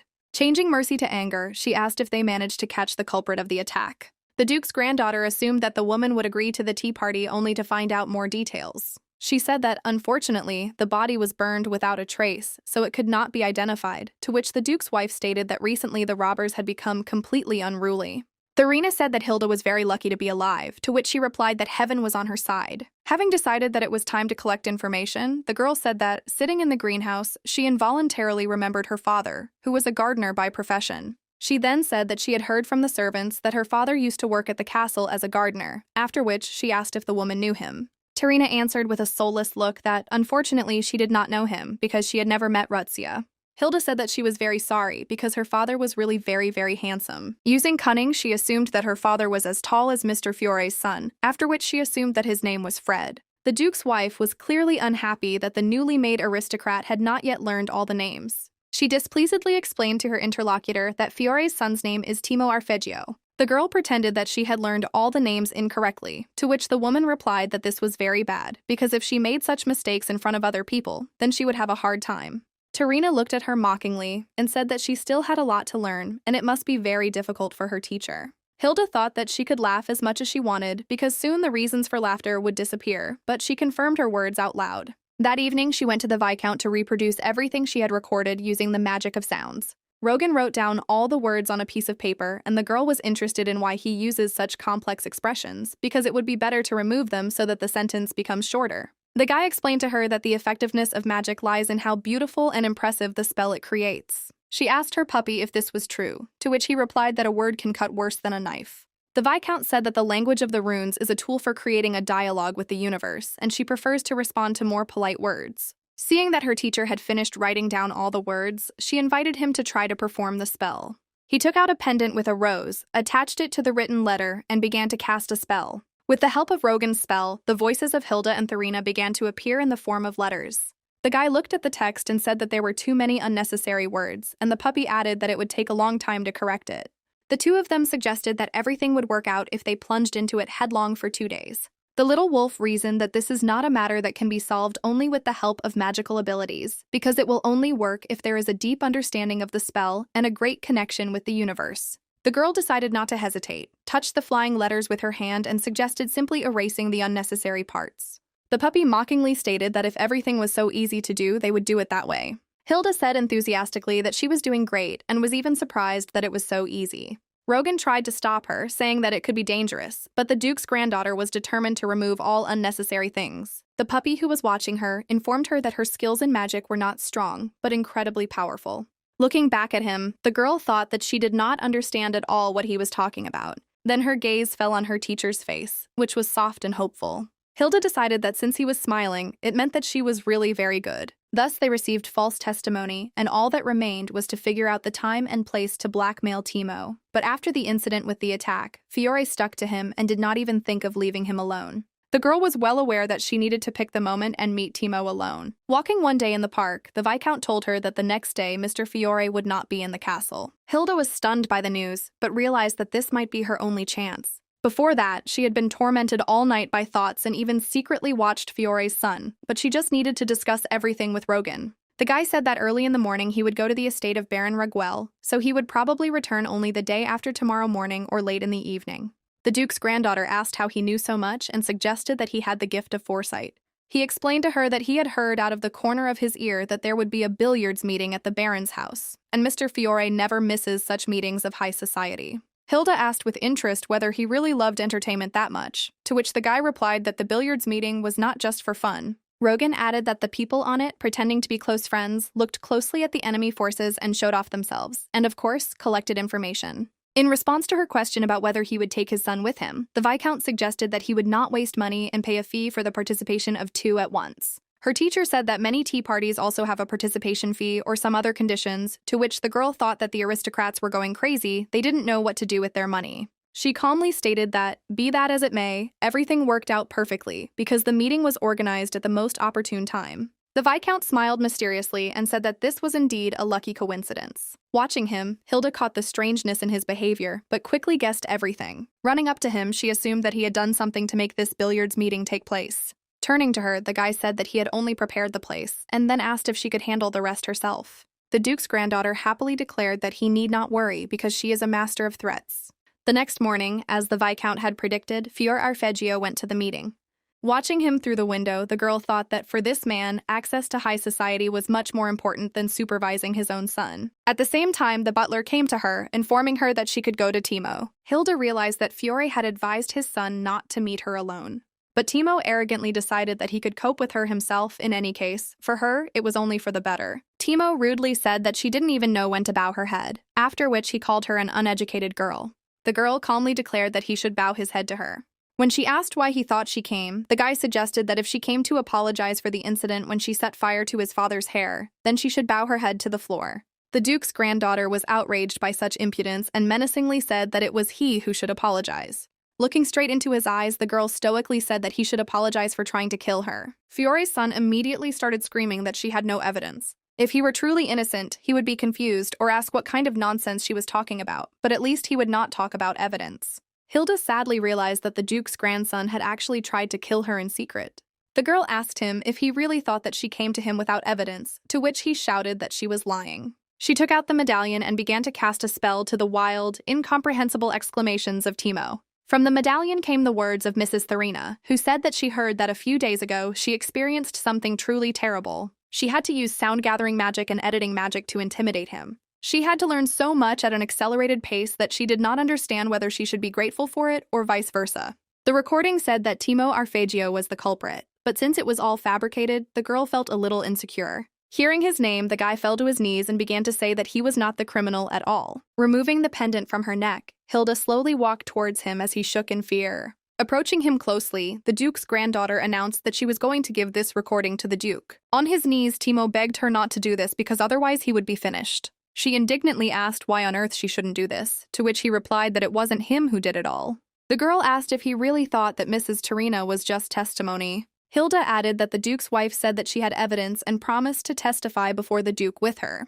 Desperate, the guy began to sob and scream that Mrs. Therina herself had personally given him this order. He said that she was the real criminal, but was trying to shift all the blame onto him. Exhausted, Timo stopped saying anything, causing an awkward silence to fall in the room. After a while, Hilda looked at him piercingly and broke the silence. She slyly asked if he really thought that she came to him without knowing this information. The girl explained to him that Mrs. Therina would never willingly help her and give evidence. Having received everything she needed, the Duke's granddaughter mockingly explained to him that it was not the mistress who came to her, but she was the first to come to the mistress. Timo continued to shake with fear, but had already stopped sobbing, asking her why she had come to him. Hilda explained that she already knew everything, that the real instigator was her grandfather's wife. The girl said that she knew very well that the woman was simply using him, planning to make him out to be a criminal in order to evade responsibility. In response to his question about how she knew about all this, the Duke's granddaughter remembered that she had a cute puppy who was very good at secret surveillance. She stated that she was not obligated to explain her secrets to him, after which she said that if she provided this evidence to the Duke, he would become a criminal plotting the murder of his own relative. Having said this, Hilda headed towards the exit under Timo's inaudible shouts. Halfway there, she turned around and smiled good-naturedly, saying that she was ready to give him a chance. The girl explained that if he apologized to her and confessed to what he had done, writing down what happened in detail, she would destroy the evidence and not tell the Duke anything. The Duke's granddaughter said that she did not want to team up with such a person, which meant that if she had to cooperate with one of the two, she would choose his father. After her arguments, she affectionately announced that now the choice was only his. Hilda reminded him that he could let her go and tell the Duke about all this. Afterwards, she handed him a piece of paper, saying that he could honestly confess everything and win her over to her and her father's side. A day later, Mr. Fiore Arpeggio arrived, greeted by a maid and a butler. Entering the castle, the man was a little taken aback because he saw in front of him someone whom he did not expect to meet at all. Hilda was on his way, offering him tea if he was not busy, to which he replied that he was not going to waste time drinking tea with someone like her. She handed him his son's confession, saying that he would most likely change his mind when he read it. Taking the sheet of paper in his hands, Fiore quickly ran through what was written and immediately tried to tear the sheet. Noticing this, the Duke's granddaughter asked if he really thought that she had not left any spell on this paper. After a while, she repeated her question, inviting him to have a cup of tea with her. When they arrived at the greenhouse, the Duke's eldest son asked her directly what she wanted from him. He added that if she was going to harm him, she would probably show the document not to him, but to the father or his wife, so he assumed that she wanted to make a deal with him. Hilda confirmed his words and thought that the Viscount was right about Fiore being quite smart and catching on quickly. The man warned that if she took this piece of paper, went to her father, and started whining, he wouldn't even blink an eye. The Duke's granddaughter knew very well that the head of the family would not protect her by throwing out his eldest son. She knew that if the matter grew and rumors spread, he would most likely blame her for causing all this fuss. The girl said that this letter could undermine his status as an heir. Hearing this, Fiore jumped up, dropping his mug of tea and shouting that she didn't dare talk like that. Hilda mockingly stated that she would only add fuel to the fire, and Mistress Terina would do the rest. To his words that since she heard about everything from his son, she should know perfectly well that the Duke's wife is an accomplice, she replied that there is a confession by Timo, but there is no evidence or anything else on Terina, and even on the contrary, she could blame his son for setting her up. The man was indignant that she could not come up with such a plan herself, after which he cursed the Viscount, but the girl only smiled. She reminded him that he should know him much better, then asked if he would really try so hard for her. Hilda reported that he himself said that Staus was a loyal assistant only for the Duke. Having measured his ardor, she smiled mysteriously and suggested getting down to business, saying that he had not asked what she wanted. The Duke's granddaughter began to say that firstly, he should behave with respect towards her. Not listening to his indignation, she added that he should no longer call her a girl or a vixen, but call her Hilda Arpeggio. Hearing that he was funny, Hilda said that this was not a difficult condition, because she did not ask him to treat her as his niece, to which Fiore agreed with her. Satisfied that he had finally begun to listen to her, the Duke's granddaughter began to talk about the second condition. She asked him to organize a tea party and introduce her to other aristocrats, observing all formalities and politeness. Noticing the misunderstanding on his face, the girl understood him perfectly because she herself was also in shock. This idea was proposed by Rogan Staus, so she also did not understand why it was necessary. She asked him why she should ask for some kind of tea party if they already received the perfect confession. The Viscount explained that the tea party is a place to meet people and receive information, so it is quite prestigious to hold it. After which he suggested that he tell her that she must protect the position of the heiress, so from today on she will unite with Fiore and will deeply trust and support him. The girl didn't like this tea party idea at all because it was so hard to get Timo's confession. Rogan, pacing the table with his fingers, said that the human heart is not easy to win. He added that by following all the steps, step by step it will be possible to get it. Having reached her hand, the guy gently touched her and looked carefully into her beautiful eyes. Therefore, now, sitting opposite the Duke's eldest son, she heard him repeating her request, clearly trying to understand all the pitfalls of this undertaking. Fiore, as the first son of the Duke, had power, so he could arrange a tea party for her and even introduce her to other nobles. Just the fact that the Duke's first son, Fiore Arpeggio, was standing behind her gave her at least some kind of power. However, since he didn't know everything, he might have thought that this was too simple a request compared to the cards in her hands. She understood that she would hook him and the negotiations would go smoothly, and soon she heard that he accepted her condition. The next day, Hilda continued studying with her teacher. The puppy happily stated that the Viscount had a natural talent for creating spells, after which he turned to his mistress with a question about how long she was going to look at one point. The Duke's granddaughter was indignant that the lesson was held at dawn, but could not stop thinking about the beautiful Rogan. The girl did not understand how he could be so handsome even at such an early hour. When he asked if she was tired, Hilda explained that she had a lot to work on in connection with the case of Fiore and Timo. The Viscount said that if he thought about it, soon, due to the incident, Mr. Timo would have to leave the estate.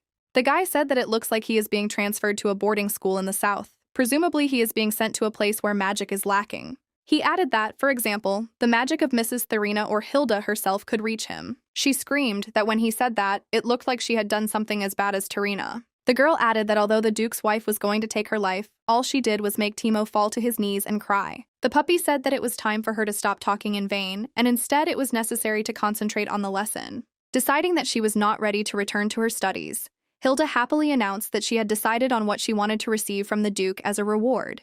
The wolf told her that she had no composure, and the Viscount asked what she was talking about. A Duke's granddaughter has revealed she received a promise from her grandfather during a recent family dinner after he was touched by her stunning magic. Rogan asked with interest what she decided to choose for herself as a reward.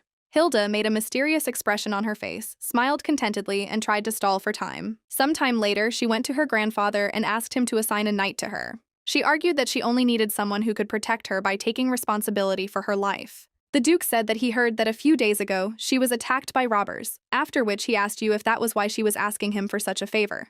He added that the Viscount also knew how to use a sword, and then asked if she didn't trust his skills. Hilda loudly protested that she was saved that day by Rogan Staus. Grandfather clarified that she still wants to hire a knight because she cannot protect herself and asks to find her a defender, and then added that she sounds very weak for someone who calls himself Arpeggio.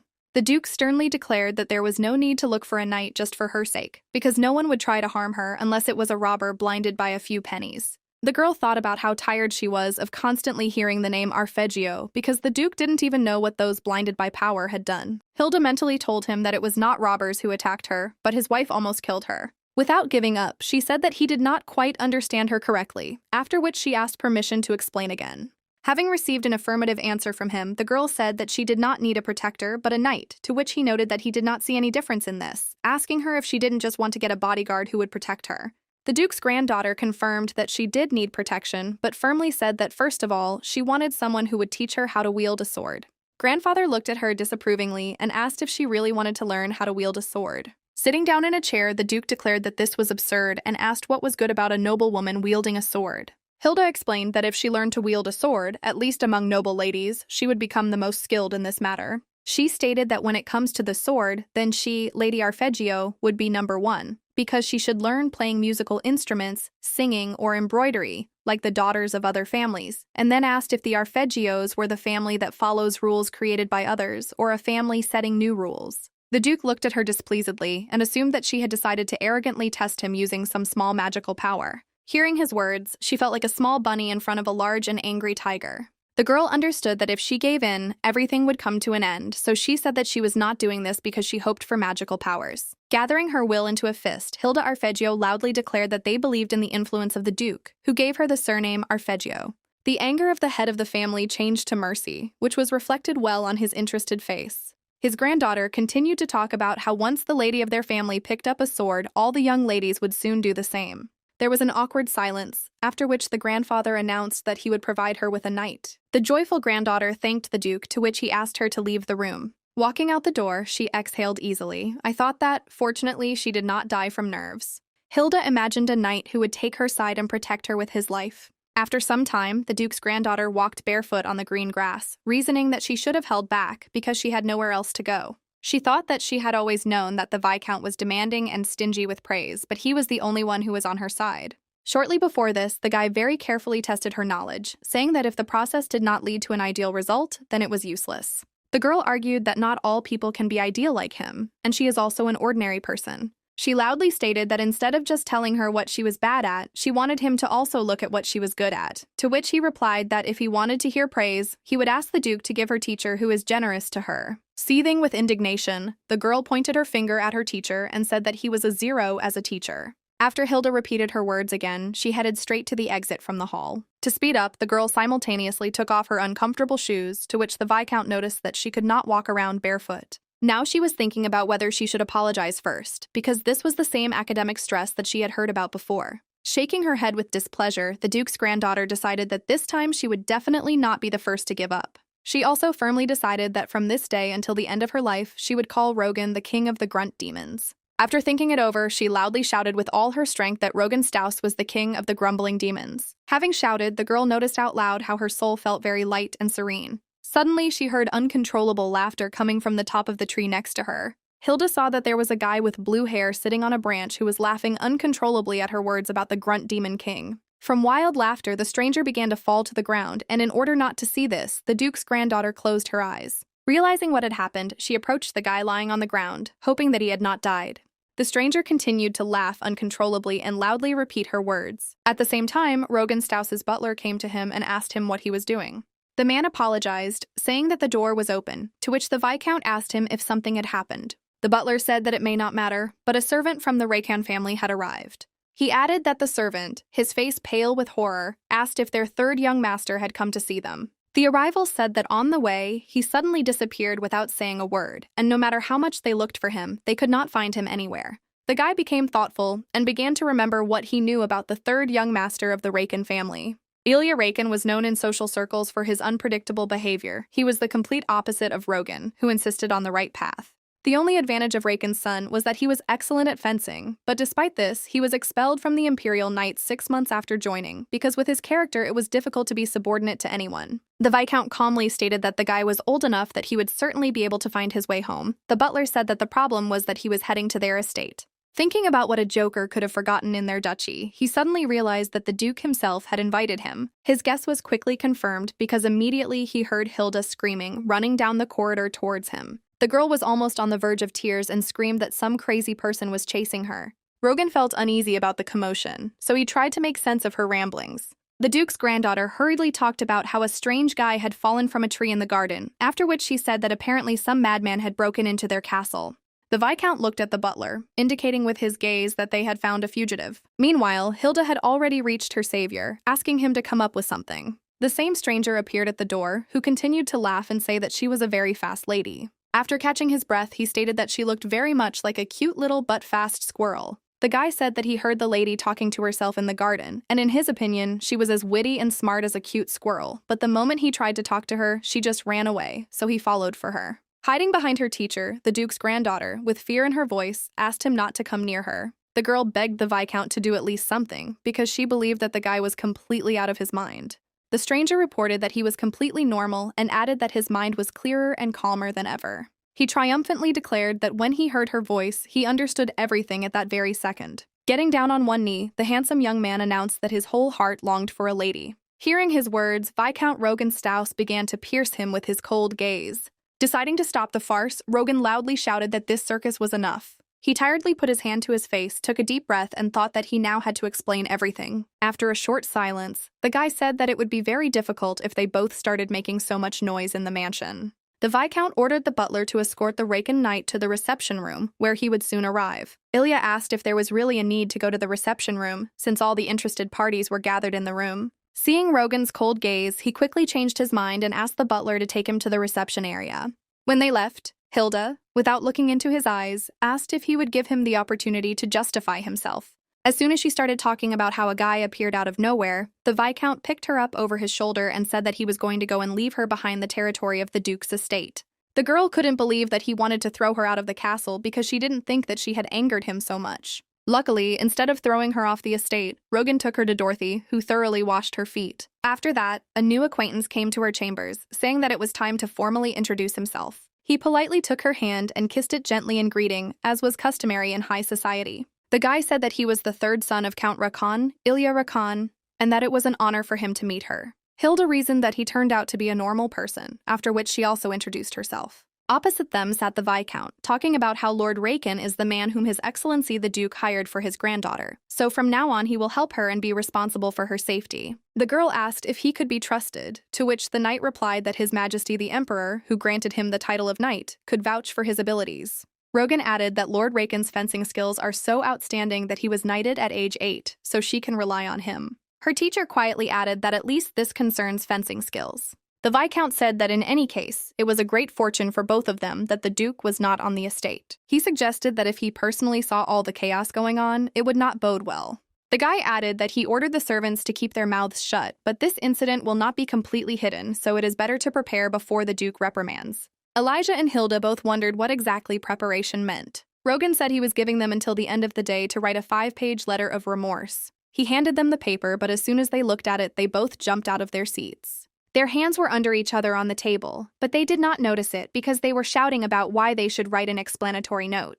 Viscount Stouse did not answer, but only looked at how their hands were intertwined on the table. Having gone to his office, Rogan tiredly sat down at the table, after which the butler came to him, saying that he had received a letter from the Viscountcy and a letter from the Imperial family. He realized that the letter from the Imperial family was probably talking about the night castle that Hilda had asked from the Duke. The guy remembered very well how she once steadfastly asked her grandfather for a nightlock.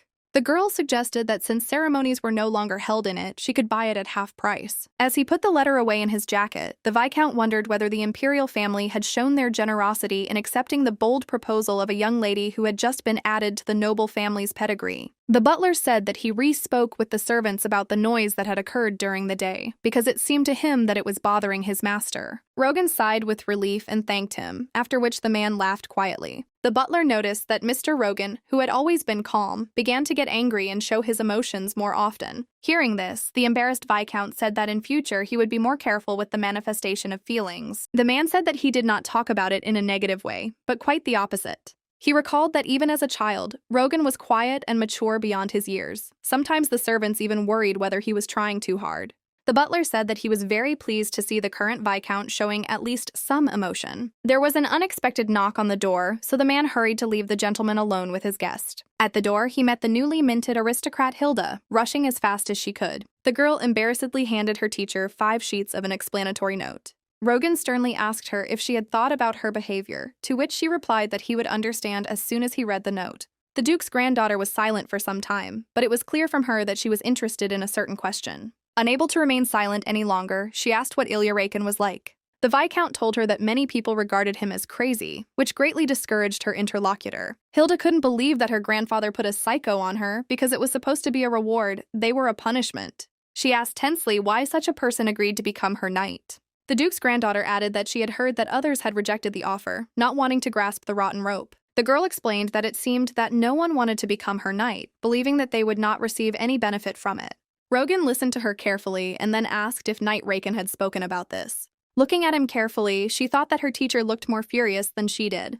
When the Viscount left them, the Duke's granddaughter began intensively writing an explanatory note. She thought that the boring teacher forced her to write so that she would repent of what she had done. Elijah, sitting opposite her, offered to give her some advice on writing explanatory notes. He stated that he had been writing them since he was 4 years old, after which he placed a ready-made example in front of her. She thought that this guy would not only fall out of the blue, but would also talk nonsense if I followed her. To her question about why he behaved this way with her, the knight smiled mysteriously. The girl explained that he was stalking her and saying strange things, but the guy believed that he was right. Elijah reported that her angry appearance was so cute that he wanted to tease her. The guy said that he did the right thing, that he decided to become a lady knight. Hilda decided to find out if he knew that her father was an ordinary commoner. She added that if he was bothering her because he didn't know about it, he should now understand everything. The knight said that it was an honor to work under the Duke, and there was no one who did not want to become friends with the Arpeggio family, but outside their duchy there were countless knights who were seething with a desire to gain more power. Smiling sweetly, Ilya said that he, the third son of Count Rakin, had come to her. Hilda thought that everyone, having learned that she was only half an aristocrat, did not want to become her knights, considering her a rotten rope. The guy calmly explained to her what had come to the castle, knowing full well about her origin. She couldn't help but wonder why he decided to do it when others abandoned her. Now, in response to the Viscount's question about whether the knight really called her a rotten rope, the Duke's granddaughter said that although he did not say it directly, it was obvious that the knights were thinking about her. She asked why Ilya decided to become her knight, knowing that he would not receive any benefit. Rogan reported that Rakin County had a good financial position and stable ground under its feet, so their eldest daughter was married to the prince of the Asnam kingdom. The count also has 3 sons, and the eldest of them is an outstanding wizard, so there is no fight for the right of inheritance, and Elijah is the 3rd son of such a family. Hilda realized that this was his only opportunity to live with status and power without interference from his family. The Viscount thought that, judging by her expression, it was obvious what she was thinking about. The Duke's granddaughter sheepishly explained that, be that as it may, she could not help but doubt him. Looking away, she suggested that perhaps it was because she had many enemies. Rogan assured her that Ilya Rakin was skilled enough to become the youngest person to join the Imperial Knights. The teacher said that he was kicked out because he was a freedom-loving person who only pursued entertainment, so it was hard for him in the group, to which Hilda suggested that he decided to become her knight because it looked interesting. The guy thought about whether this would calm her down, but he believed that it was necessary to warn the knight against careless actions. The Duke's granddaughter believed that if things were as Rogan said about him, then Ilya was really a real psycho. But still, she was glad that at least he was not the kind of person who hatched evil plans, and if she could get used to his antics, then they would get along well together. The next day, the girl put on her fight costume and went to her first lesson. The fencing teacher asked why she decided to learn to wield a sword, to which she replied that she had to protect herself. She still remembered that it was not robbers who attacked her, but hired killers, but she could not tell anyone about it. The guy told her that he was worried that the lady did not trust his abilities, to which she replied that it was difficult for her to say anything, since she had never seen him in action, but she did not doubt his abilities. In fact, Hilda trusted the words of the Viscount, who believed that the knight had outstanding skills. The girl unconditionally and completely trusted her teacher in all matters. Ilya suggested that she begin the training by having her try to stab him with the intention of killing him, but since the dagger would be sheathed, he would not be able to die. The Duke's granddaughter decided that the guy wanted to say that she was not even worth fighting with her, and this hurt her pride. Having gathered her strength, she suddenly began to attack him, aiming straight for his neck. The guy deftly jumped away from her quick strike, so the dagger did not touch his body at all. Enraged, Hilda began a series of attacks, trying her best to at least hit her opponent. All her attacks never touched the agile Elijah, who had not yet even drawn his sword. Deciding that she needed to change tactics, the girl swung her sword and aimed at his legs. Realizing this, the third son of the Rakin family quickly jumped away from her and landed on one knee. With a deft movement of his hand, the guy knocked the dagger out of her hands and began to twist it in his hand. He said that the enemy could take the weapon and put the lady in a dangerous situation. Elijah stated that he really liked the way she attacked without hesitation, and her physical strength was better than he expected. Hilda did not expect that they would begin to praise her so quickly, because Teacher Rogan had never done this before. The guy happily explained that she had exceeded his expectations, and he thought that in 2 months she would learn self-defense. He completely discouraged her, saying that she was a great fellow, but at that time she was thinking that the handsome grunt demon king had never complimented her, but as it turned out, it was very pleasant. Taking her new teacher's hand, the Duke's granddaughter said she would try her best. For some reason, it seemed to her that they would get along very well with the third son of the Rakin family. During a lesson with Rogan, the girl recalled how she was praised and said that Ilya actually turned out to be a very good person because he had outstanding abilities and good manners, to which her teacher replied that her relationship was changing before you even noticed blink. Hilda playfully asked if the Viscount was jealous of her, which took the guy by surprise. She added that the knight said that she had a good basic stance, so her skills would improve quickly. Rogan coldly noted that he didn't know he had the power of precognition. The Duke's granddaughter said that physical activity is more suitable for her than mental activity, after which she invited her interlocutor to take a look at fencing classes. She said that every day she sees how buried he is in documents and does not even play sports, so she would like to see how she and Ilya compete, to which the guy replied that she so affectionately calls him by name. But in order to avoid unnecessary conversations and gossip, it is better for her to address him as Rakin. Hilda asked why there should be gossip, since she also calls the teacher by name. Rogan said that everyone knows that he is loyal to the Arpeggio family, so this was a completely different matter. The girl became enraged and screamed that the Covenant was not named after him because she considered him her subordinate. The guy indifferently noted that he was just asking her not to cross the line, because the knight already had no breaks or restrictions. Stretching happily, the puppy asked if they would study, and if they continued to quarrel further, he would go to take a nap. Hilda answered in the affirmative and said that she had been ready for a lesson with him for a long time. The wolf said that he would teach her the interpretation of runes, and when she asked where she could use this skill, he explained that he could create new magic by changing existing spells. Half-Beast added that she would be able to destroy the enemy's magic by rewriting it, but above all, she would learn to understand new magic faster. Repeating what had been said, she said that she had a rough idea of what she was talking about. Immediately, the puppy asked her to write down a sentence that could replace the one he had just erased. After thinking for a while, the Duke's granddaughter forwarded a few runes and presented her answer. The wolf said that she gave a very interesting answer, but he suggested another option. He added that although this is not a frequently used phrase, many people really liked the lines written by the hostess. The half-beast enthusiastically said that this was not a memorized answer, but one that she came up with on her own. To such praise, the girl declared that she could do it too, if she wanted.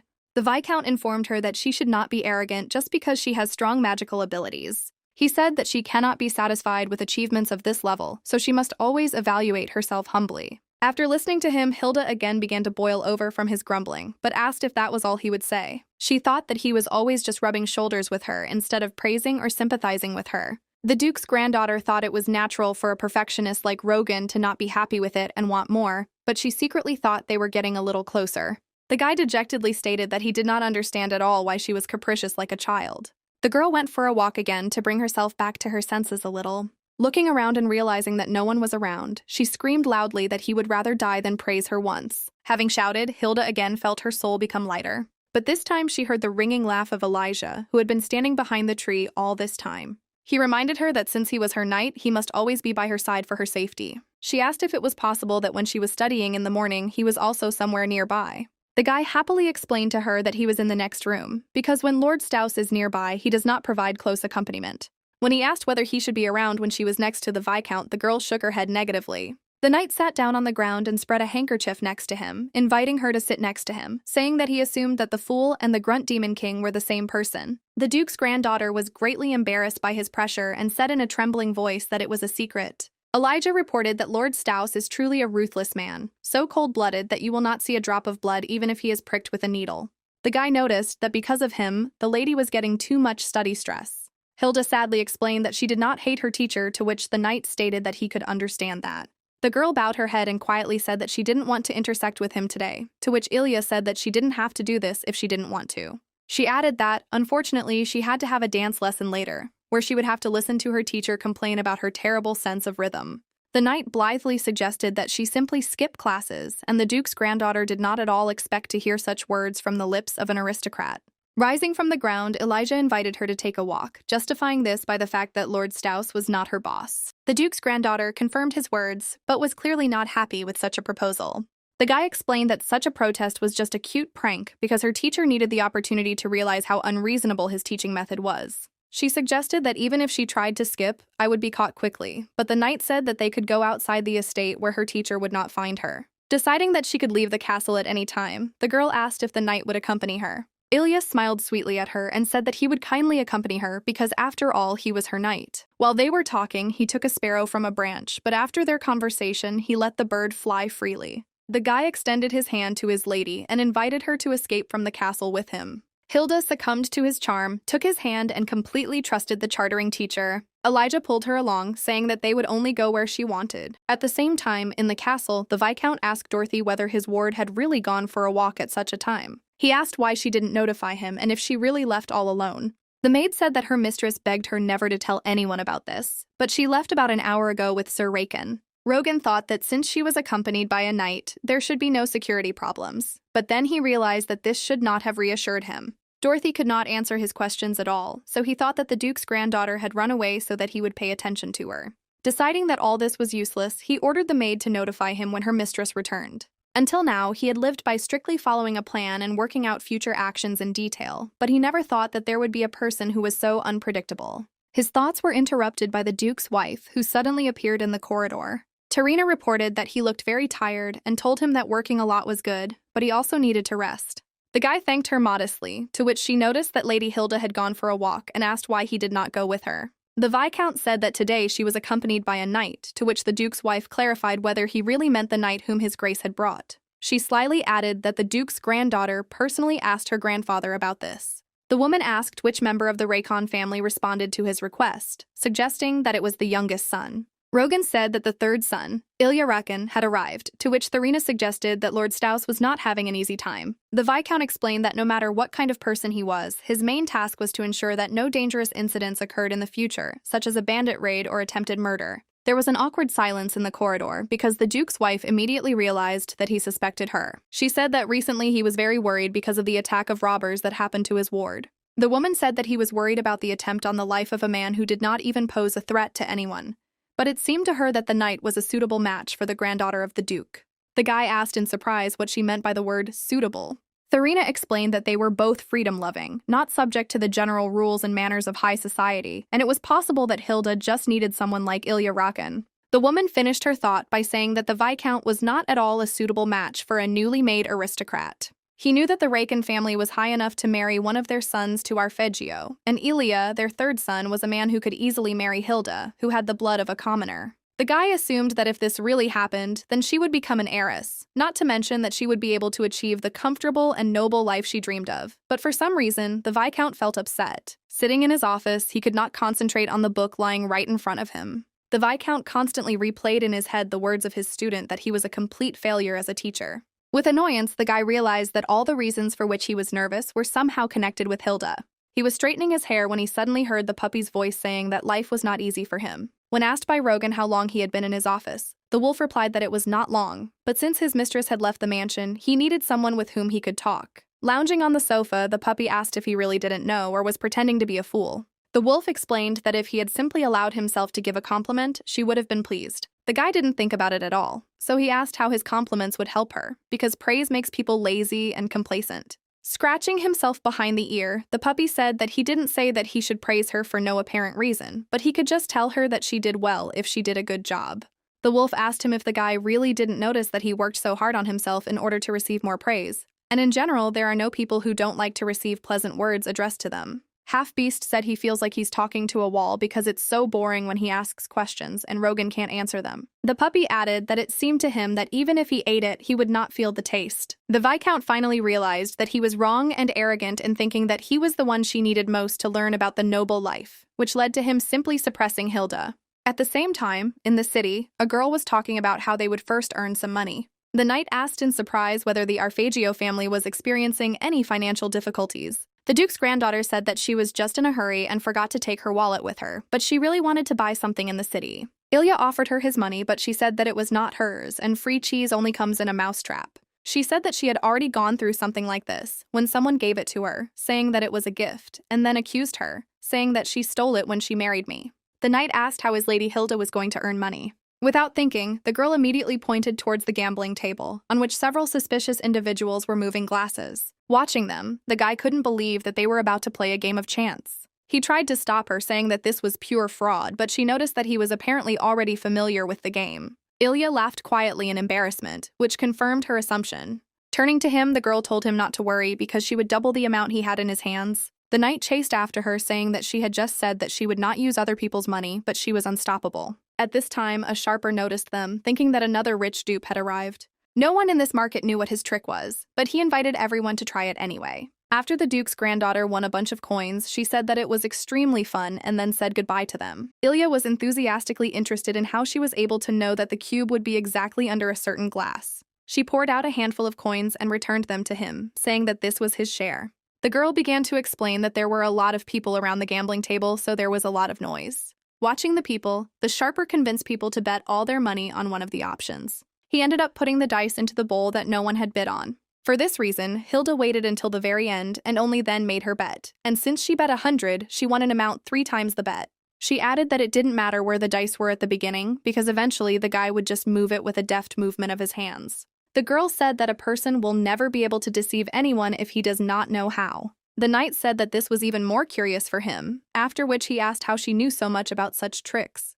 The Duke's granddaughter explained that before she became Arpeggio, she worked in a diner where there were a type of good people who visited her as guests, but among them there was one scammer who, over a mug of foam, told how he made money on such things. She pointed her hand at a greasy eatery and said that she worked in about the same one, after which she entered there. Having ordered food and drinks for herself, Hilda happily said that she had not drunk non-alcoholic wine for a long time, to which he asked what non-alcoholic meant. The Duke's granddaughter invited him to try her drink, since he was interested.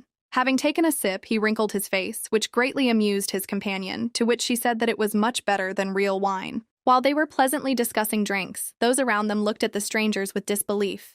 The atmosphere was not friendly at all, because if someone is dressed like them, it makes sense to be a little wary. Hilda asked if he wanted her to show him something more interesting. Wiping the corner of his mouth with a napkin, the knight asked what could be even more interesting. She turned to the man sitting next to her, asking him if he had heard any rumors lately. The man turned around and said that they were currently in peace, so there was no place for rumors to come from, after which he asked where she was from, because her demeanor was different from the locals. The girl said that they came from Eastern Hebron, to which people reported that this is where the haunted mansion was located. The man told her that taxes had doubled this year, not to mention that the land in that region was barren, so the harvest was meager. She worriedly reported that everyone was simply struggling to survive in this country. He threw a couple of coins on the table, thanked them for the food, and good-naturedly asked them to enjoy their meal. The knight was surprised that a stranger talked to her so calmly, after which he asked what kind of magic this was. Hilda was sincerely perplexed as to what her interlocutor was talking about and what magic had to do with it. He explained that she became so close and talked to the average person so quickly, even though they were initially very wary. The Duke's granddaughter said that for travelers who often visit such establishments, the phrase she said was something like a common greeting, so in this way they were able to get information while they were talking and drinking. The girl in front of him guarded him, saying that about half of the information that could be obtained in such places was not true, so he had to analyze it on his own. The knight noticed that the information regarding the night mansion was most likely true. Hilda asked if his grace had really doubled taxes in that region so cruelly. The guy suggested that perhaps these were the actions of the local territorial governor, to which she asked if the duke really wasn't interfering in this. Ilya said that this is a certain territory in which the duke's authority is quite precarious, so even if it is part of the duchy, the land will still not remain his, and both sides do not want to destroy the precarious balance. The girl asked in surprise whether they were simply washing their hands, to which her interlocutor replied that everything was happening exactly like that, because the land could not be called a profitable zone. The duke's granddaughter couldn't believe that they were using this as a reason to argue, but she knew that people still lived on those lands. In response to his question about whether she felt better, Hilda first thought about it, and then remembered what caused the indignation. She had a fight with Rogan and hastily ran away from the castle, but was still very angry with him. Therefore, the girl screamed that she could not understand her teacher, who did nothing but grumble and grumble. To her question about how a person can be perfect in everything, the knight mockingly stated that Lord Staus could. Hilda was indignant and asked if he was really on his side now, to which the guy replied that he would always be on the mistress's side, because she couldn't even imagine how much fun he had with her. He added that he felt that if he was around her, who would never get bored, after which he asked if they would make a great couple. Elijah enthusiastically asked her if she didn't think that he would be a better fit instead of that weakling grunt demon king. The duke's granddaughter smiled sweetly, and after her interlocutor's words, she burst out laughing. She said that since he was with her and understood her, in this respect he was much better than the Viscount. Hilda was worried about why Rogan was so unhappy with her, to which the knight replied that she should not worry because he did not hate her. He stated that he once saw Staus's face change when he began to despise someone, because in order to survive, he needed to make enormous efforts, so Elijah suggested that she try to understand him a little. The duke's granddaughter was stunned by the news that her teacher had to survive. The guy suddenly realized that he had said something he shouldn't have, and then asked her to forget about it. The worried knight said that this is Staus's personal life, so he has no right to blab about it. The butler met them at the castle, asking if he should order the chef to prepare dinner for my lady, to which she replied that she had already eaten. She asked him where Lord Staus was right now, to which the man said that he was in the east room. Hilda turned to the knight and happily said that she would visit him later so the guy could go inside and rest. She then added that she was grateful to him for having such a fun day with her. Elijah gently touched her hand, pulled her palm towards him, kissed it, and told her that it was an honor for him. He looked at her warmly, telling her that it was his duty as a knight to protect his lady. Hilda headed to her teacher, thinking that she shouldn't have come so late, but the guy seemed to be waiting for her to knock on his door, so he opened it with lightning speed. Approaching the duke's granddaughter, he said in a worried voice that she was very late. Looking into his eyes, the girl could not decide whether he was reproaching her or worried. Rogan invited her into the room and hospitably handed a mug of tea to his guest. Looking inside the mug, she noticed that it was filled with ordinary water and therefore thought that her teacher was still angry. The Viscount quietly told her that if she drank a cup of tea at such a late hour, then it would be difficult for her to sleep. Drinking ordinary water, Hilda thought that she felt as if she was walking on the blade of a knife. After some time, he impatiently asked her why she ran away from home. The duke's granddaughter said that she had informed her maid that she was going for a walk, to which he replied that she had not informed him. She angrily asked if the Viscount really needed an account of every action she had taken, and then stated that it was the absolute truth that, thanks to him, she had learned many different things, but she did not belong to him. Hearing her words, Rogan said in a trembling voice that he would never dare to even think that the lady from the Arpeggio family could belong to him. Hilda got angry and explained that even if he said it wasn't true, that's how she felt. She was determined to discuss the problem once and for all. The guy asked her what problems they were talking about, to which she replied that she meant compliments. The girl proudly stated that she did not know about other people, but she personally believed that it was necessary to encourage them to praise them for their successes. She didn't let him say a word, saying that she wasn't a genius like him, and it was obvious that in his eyes she lacked a lot because she was far from ideal. Without stopping, the duke's granddaughter stated that she really continues to work on herself with all her might. He tried to say something in response to her, but she did not hear him at all. Hilda said that for him, a person who will do everything at the highest level, no matter what he undertakes, someone like her is most likely not trustworthy. but she dreamed so much that she would become ideal, who could do anything. The girl wearily stated that she was asking for little because she did not tell him to invent new phrases to use as compliments. Realizing that this was his chance, Rogan took her hand and quietly told her that he was wrong. The guy added that he didn't praise her not because she had any shortcomings. Looking straight into her eyes, he talked about how he was the only one in the castle who actually had them, to which she assumed that he was drunk. The Viscount explained that he was also not a genius at all, which is why he never thought of himself as an ideal person. Smiling awkwardly, he said that someone like him could never become the main character of the book. Hilda was upset that he was being so open with her, so she screamed about him being weird. Rogan explained that he was not a perfect person, so he always punished himself very severely, and for the same reason he thought that it would be just great if all other people did what he did.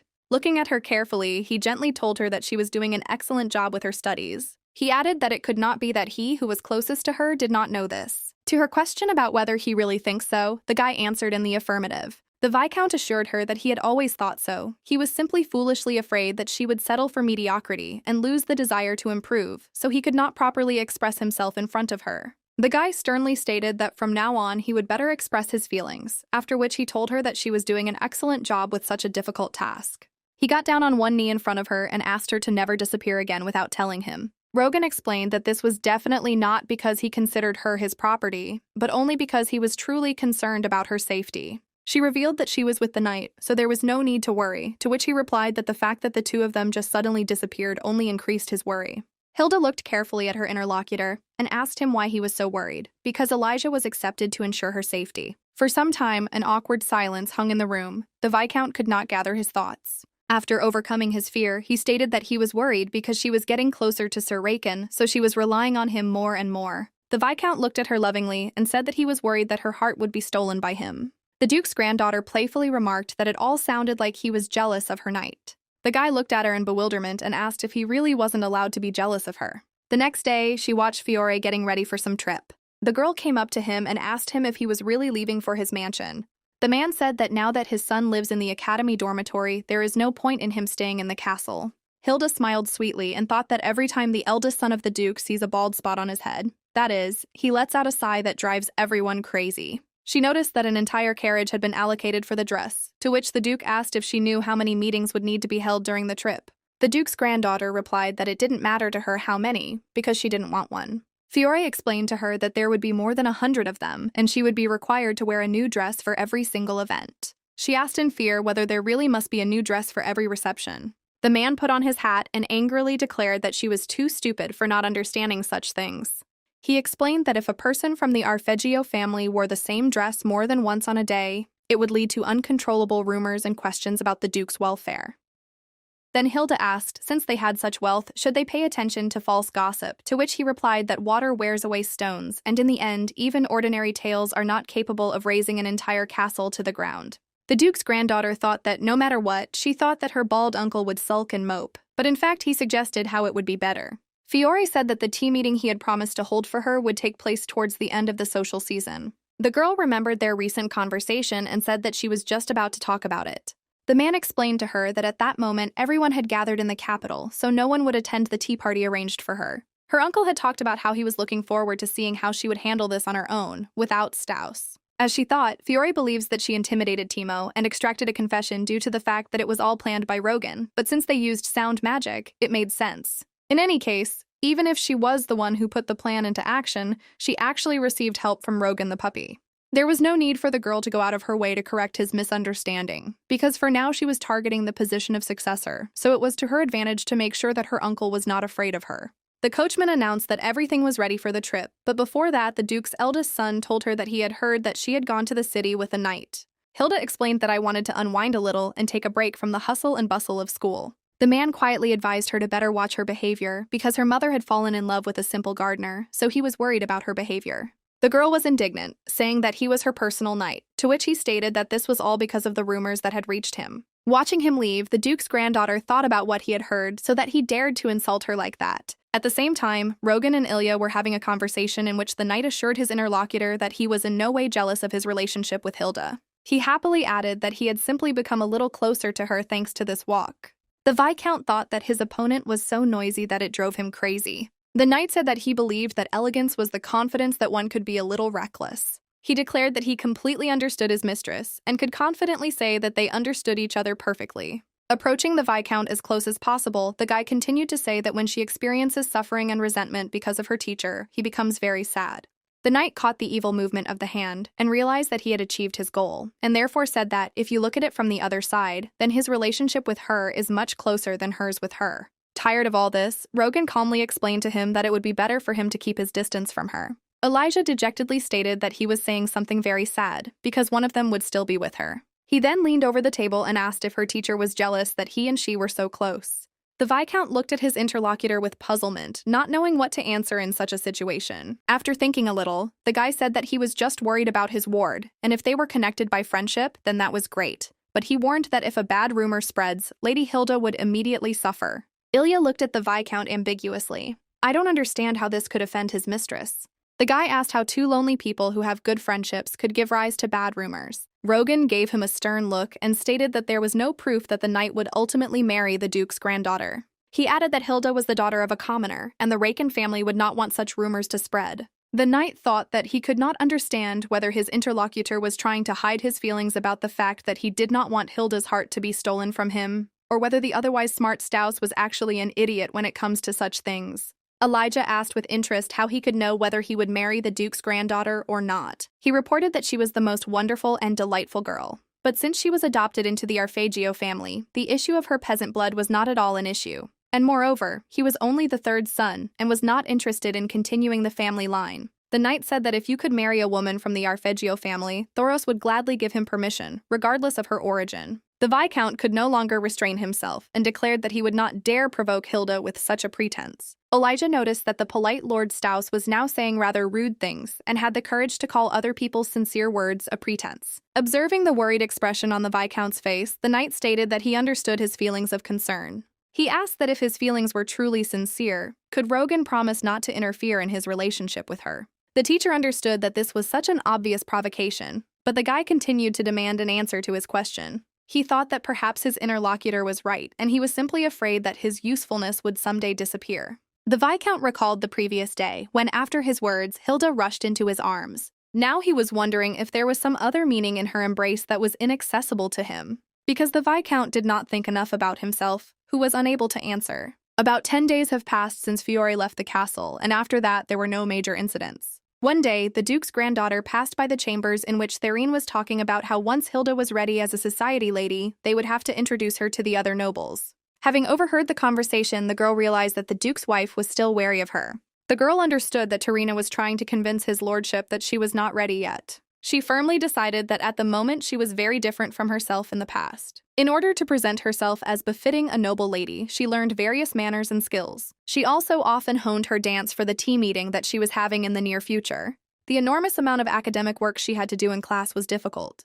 But the only reason she was able to bear it all was because of her teacher's smile. From that day on, the Viscount very often told her that she was beautiful because she was constantly improving. Hilda was very happy to hear Rogan's attempts to give her at least some kind of compliment. After class, the girl suggested we enjoy some tea outside because the weather was beautiful, but the guy said that he had work. Hearing that their cook had prepared the famous sweet, the puppy quickly ran and said that he would never give up on them. The Duke's granddaughter quickly grabbed the Viscount by the sleeve and said that they needed to hurry. A knight suddenly appeared from behind the door, asking if he could join the company. Hilda was very frightened and loudly asked him where he had come from so unexpectedly. Elijah happily stated that he was afraid that only the two of them would leave, so he hurried. Rogan looked at him with displeasure, realizing that he would constantly disturb their pastime. Sitting at a table in the courtyard, the knight asked to forgive him for having previously frightened Milady. He added that since classes did not end no matter how long he waited for her, he was thinking about kidnapping her. Smiling mockingly, the girl asked who could stop him in his antics. The guy noticed that during classes the dog barked quite often, but during meals it was quite calm.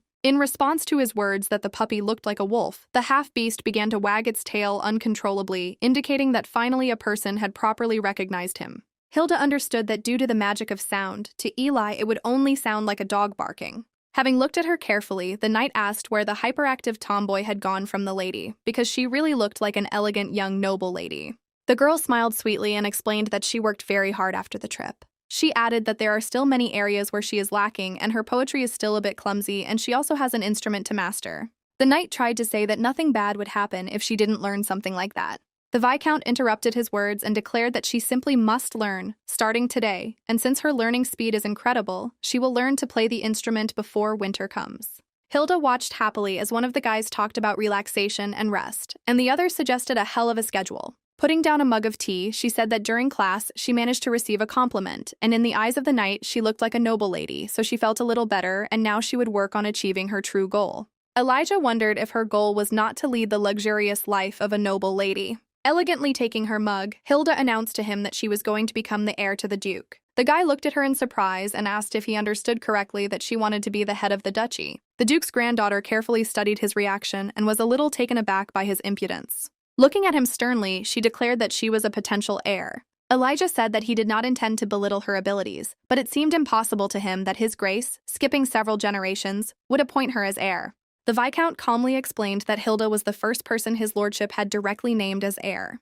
He reported that it was customary for noble families to grant the eldest son the position of heir upon reaching adulthood, but for some reason the Duke did not appoint Fiore to this position, despite the fact that his lordship was already quite old himself. To his question about whether Strauss really also sees Hilda as an heiress, the Viscount replied that he just clarified the situation for him. The Duke's granddaughter said that for this reason, she thinks that her grandfather has some criteria that he looks for in a person when choosing an heir. The girl suggested that a close person of the Duke should know about these criteria. Looking mysteriously at her teacher, she asked if he knew what he was talking about. The guy calmly explained to her that he didn't understand why she decided that way and didn't know about it at all. Hilda said that from what she had seen so far, she was sure that his lordship would have discussed the subject of succession with him. Rogan said that she overestimated him because he was just a vassal, to which the knight confirmed his words and added that no matter how his lordship treated Strauss, such questions were not on his level. He suggested that he might rather discuss such things with his father. To her question about whether we were talking about Count Raken, the guy explained that the old people were quite close. Elia reported that the two often visited the mansion in Ayr together for summer vacations, and he overheard them discussing whether to bring her to the ducal castle. The knight happily suggested that since this was discussed, he would invite her to Raken County. He assured her that he would meet his father in person and ask him about the specifics of becoming the head. Hilda said in confusion that she did not even know the count, after which she asked whether an unplanned visit would be unnecessarily rude. Elijah mockingly said that she knew him, which means she was a welcome guest in their home. The Duke's granddaughter thoughtfully wondered if everything would really be all right. The knight tried to assure her that his father would welcome her with open arms. She looked carefully at her teacher and asked him what he thought about this. The Viscount said that he had an idea to return to his family's house for a couple of days because he had some personal matters, so he offered to go together as soon as he returned. Elijah asked with annoyance whether it was really necessary for them to try so hard when he was clearly busy. The guy added that if he travels with the Duke's granddaughter as her knight, then he won't have to worry. The Duke's granddaughter secretly wanted the Viscount to go with them to Raken County, but due to the fact that he trains her full-time, he does not have time to complete his main tasks. Therefore, Hilda decided that she would go with the knight because he also needed some time to rest. She added that when she went to visit the Count, he would have to return to his house and finish his work, and then take some time to rest. Ilya was extremely pleased with this arrangement, and the Viscount gloomily agreed with her words. Preparations for visiting the county were completed very quickly. The Duke informed her that she should be very careful and not get into any trouble. She also decided to leave the puppy in the palace so that he could continue to monitor the situation around him. Although gossip among the servants could be considered trivial, there was Therina, who always had to be treated with caution because no one knew what schemes she could pull off. Instead, she decided to take her personal maid Dorothy with her to the county, who said that she would do everything that depended on her so that she could feel comfortable. Finally, the Duke's granddaughter went to see her teacher, who reminded her of the gift that His Grace had ordered to give to Count Raken. He also asked if she remembered the words that needed to be said to tame the gift, to which she answered in the affirmative. The Viscount advised that she must take care of her appearance, keep it in order, and prepare before leaving when the carriage arrives. Hilda sighed heavily and wondered if all he wanted at such a moment was to grumble. After his instructions, Rogan began talking about how he couldn't stop worrying and asked her to move up her schedule a little so they could travel together after he returned. The girl tried to bring him to his senses, noticing that his gaze was empty. She grabbed his face sharply, screaming for him to stop worrying unnecessarily because she had learned more than enough noble etiquette. She also added that she is already a real adult, so she is able to at least take care of her own body. Removing her hand from his face, the Viscount explained that she would not understand what he was worried about. Hilda asked him to tell her directly what was making him so worried. As soon as he began to speak, a knight suddenly entered the room and said that all the luggage had been placed in the carriage, so they must leave. The girl fearfully said that she would come out to him very soon and they could go. Elijah looked at them carefully, turned to leave, and arrogantly announced that he would be waiting outside. She reminded her interlocutor that he was going to say something to her in parting.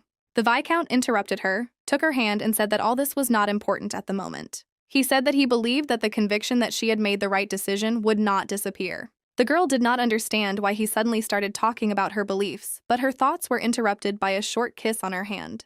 Rogan looked at her with loving eyes and wished her to get to her destination well. Immediately after this, the Duke's granddaughter headed into the carriage, and they set off for Raikin County. The knight asked in surprise what kind of book she took with her, and which she was always reading. Hilda explained that it was a textbook on magic, and the Viscount had given her a lot of homework. Ilya stated that her teacher was very stubborn, after which he asked what category of magic she belonged to which she replied that her poetry and fire. The guy said that his sister had the same element, and one day she summoned an incredibly red jade flame, to which the girl thought that even if they belong to the same element, they can have different colors of their magic. After a while, she politely inquired about what category he belonged to. The knight told her that although he had magical power, it was too small for him to use.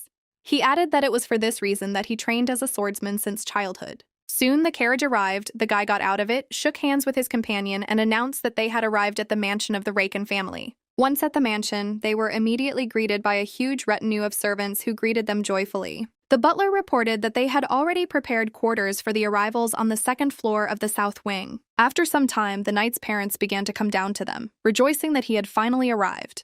His mother good-naturedly said that she was very glad that he did not come home alone. Elijah, as soon as he saw his parents, began joyfully telling them that he was home. Hilda, as befits an aristocrat, said that she was honored to meet them, and then introduced herself. Their parents invited them to go to the living room, since they had come a long way. The woman said that since they had not yet had dinner, they thought it would be wise to prepare warm tea and some snacks, to which the girl responded with words of gratitude for their accepting such an unexpected request from her for a visit.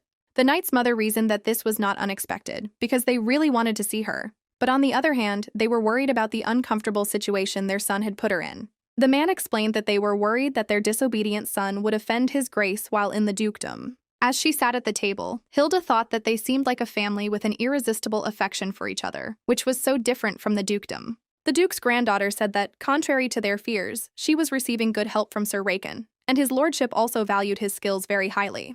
The girl smiled sweetly and said that it was for this reason that her grandfather entrusted her to him.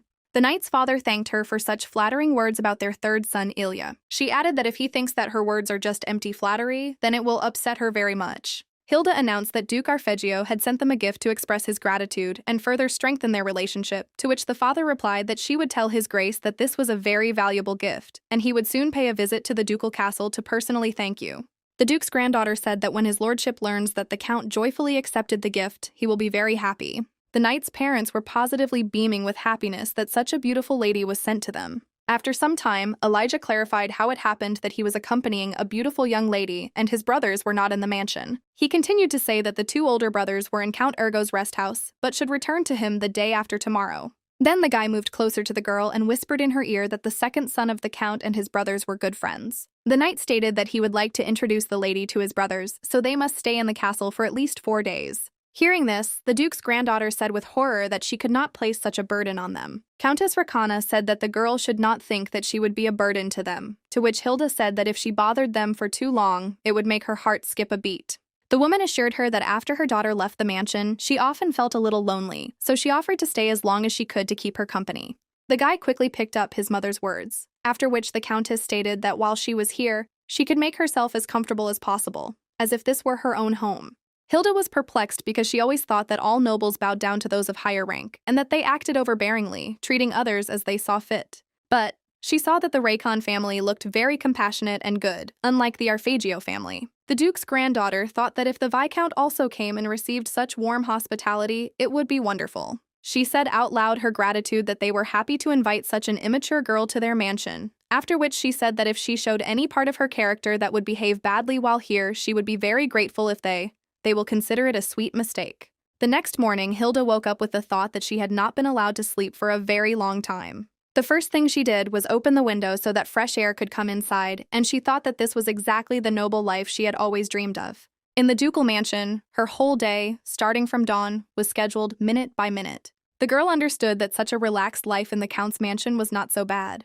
Suddenly, Dorothy entered the room, asking her mistress if she had slept well. Hilda told her that this was the first time in a while that she had been able to get enough sleep, so she felt rested and refreshed, after which the maid informed her that since she had been provided with fluffy and clean blankets, she too was comfortable. Seeing how respectfully even her maid was treated, the Duke's granddaughter was amazed at how polite the Count's employees were. Dorothy asked her what she thought about walking towards the West Lake, which was very large and beautiful.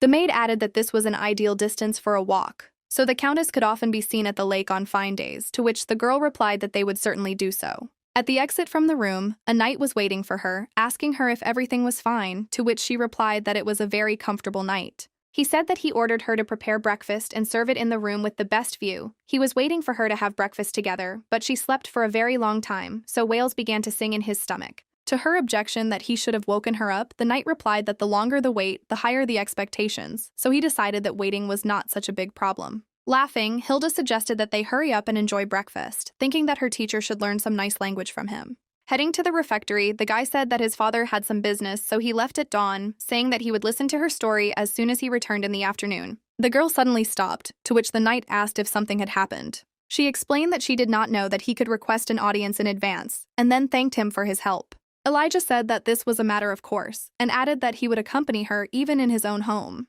Looking at her tenderly, he told her that he prayed that she would achieve her goals.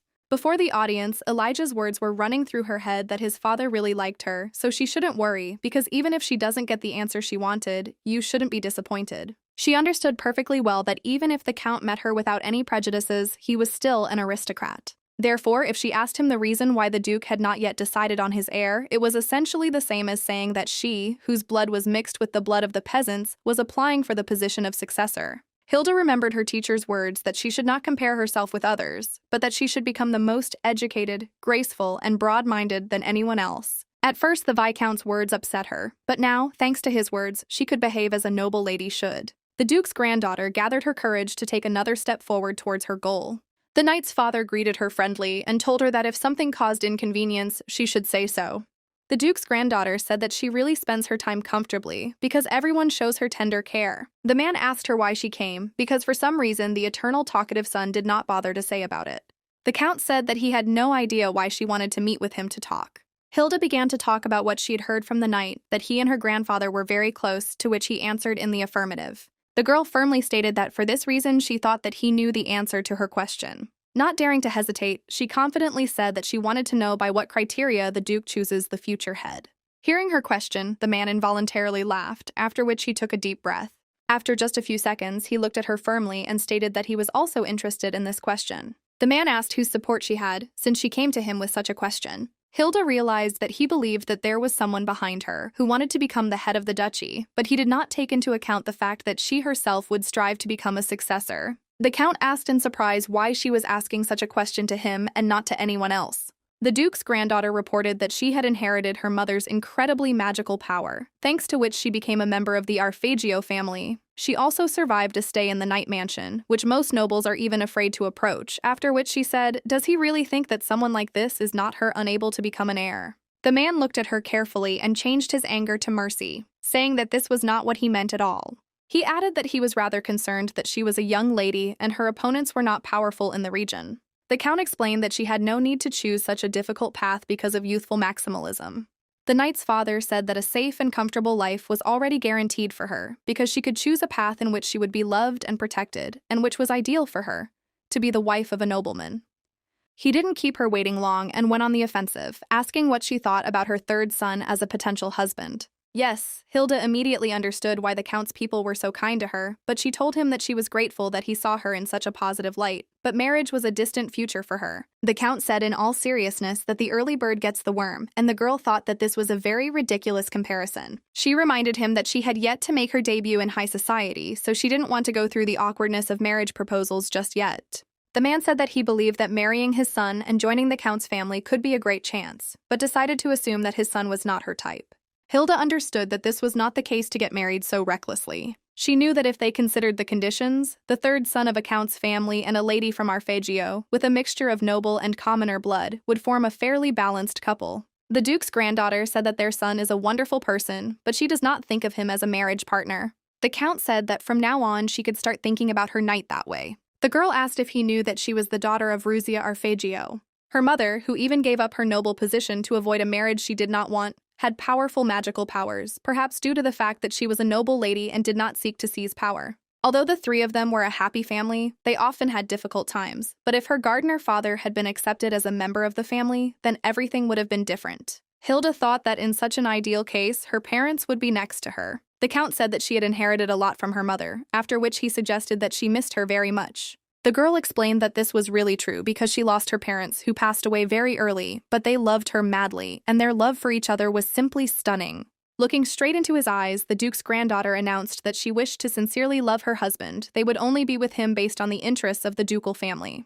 She added that what she had to achieve now was clearly not marriage. After listening to her, the man told her that he thought she was brave and charming, which made her ideal for his son. He said sadly that he wouldn't be able to tell her much about what his lordship thought, but he would sincerely root for her ambitions. Hilda thought displeasedly that this was not just the inflated ambition of a brave and charming young lady, because she was only doing this to survive. Remembering that terrible night when she was attacked by assassins, it was at that moment that the Duke's granddaughter realized that she would have no other choice. It was for this reason that she pursued her goal with such tenacity simply to protect herself.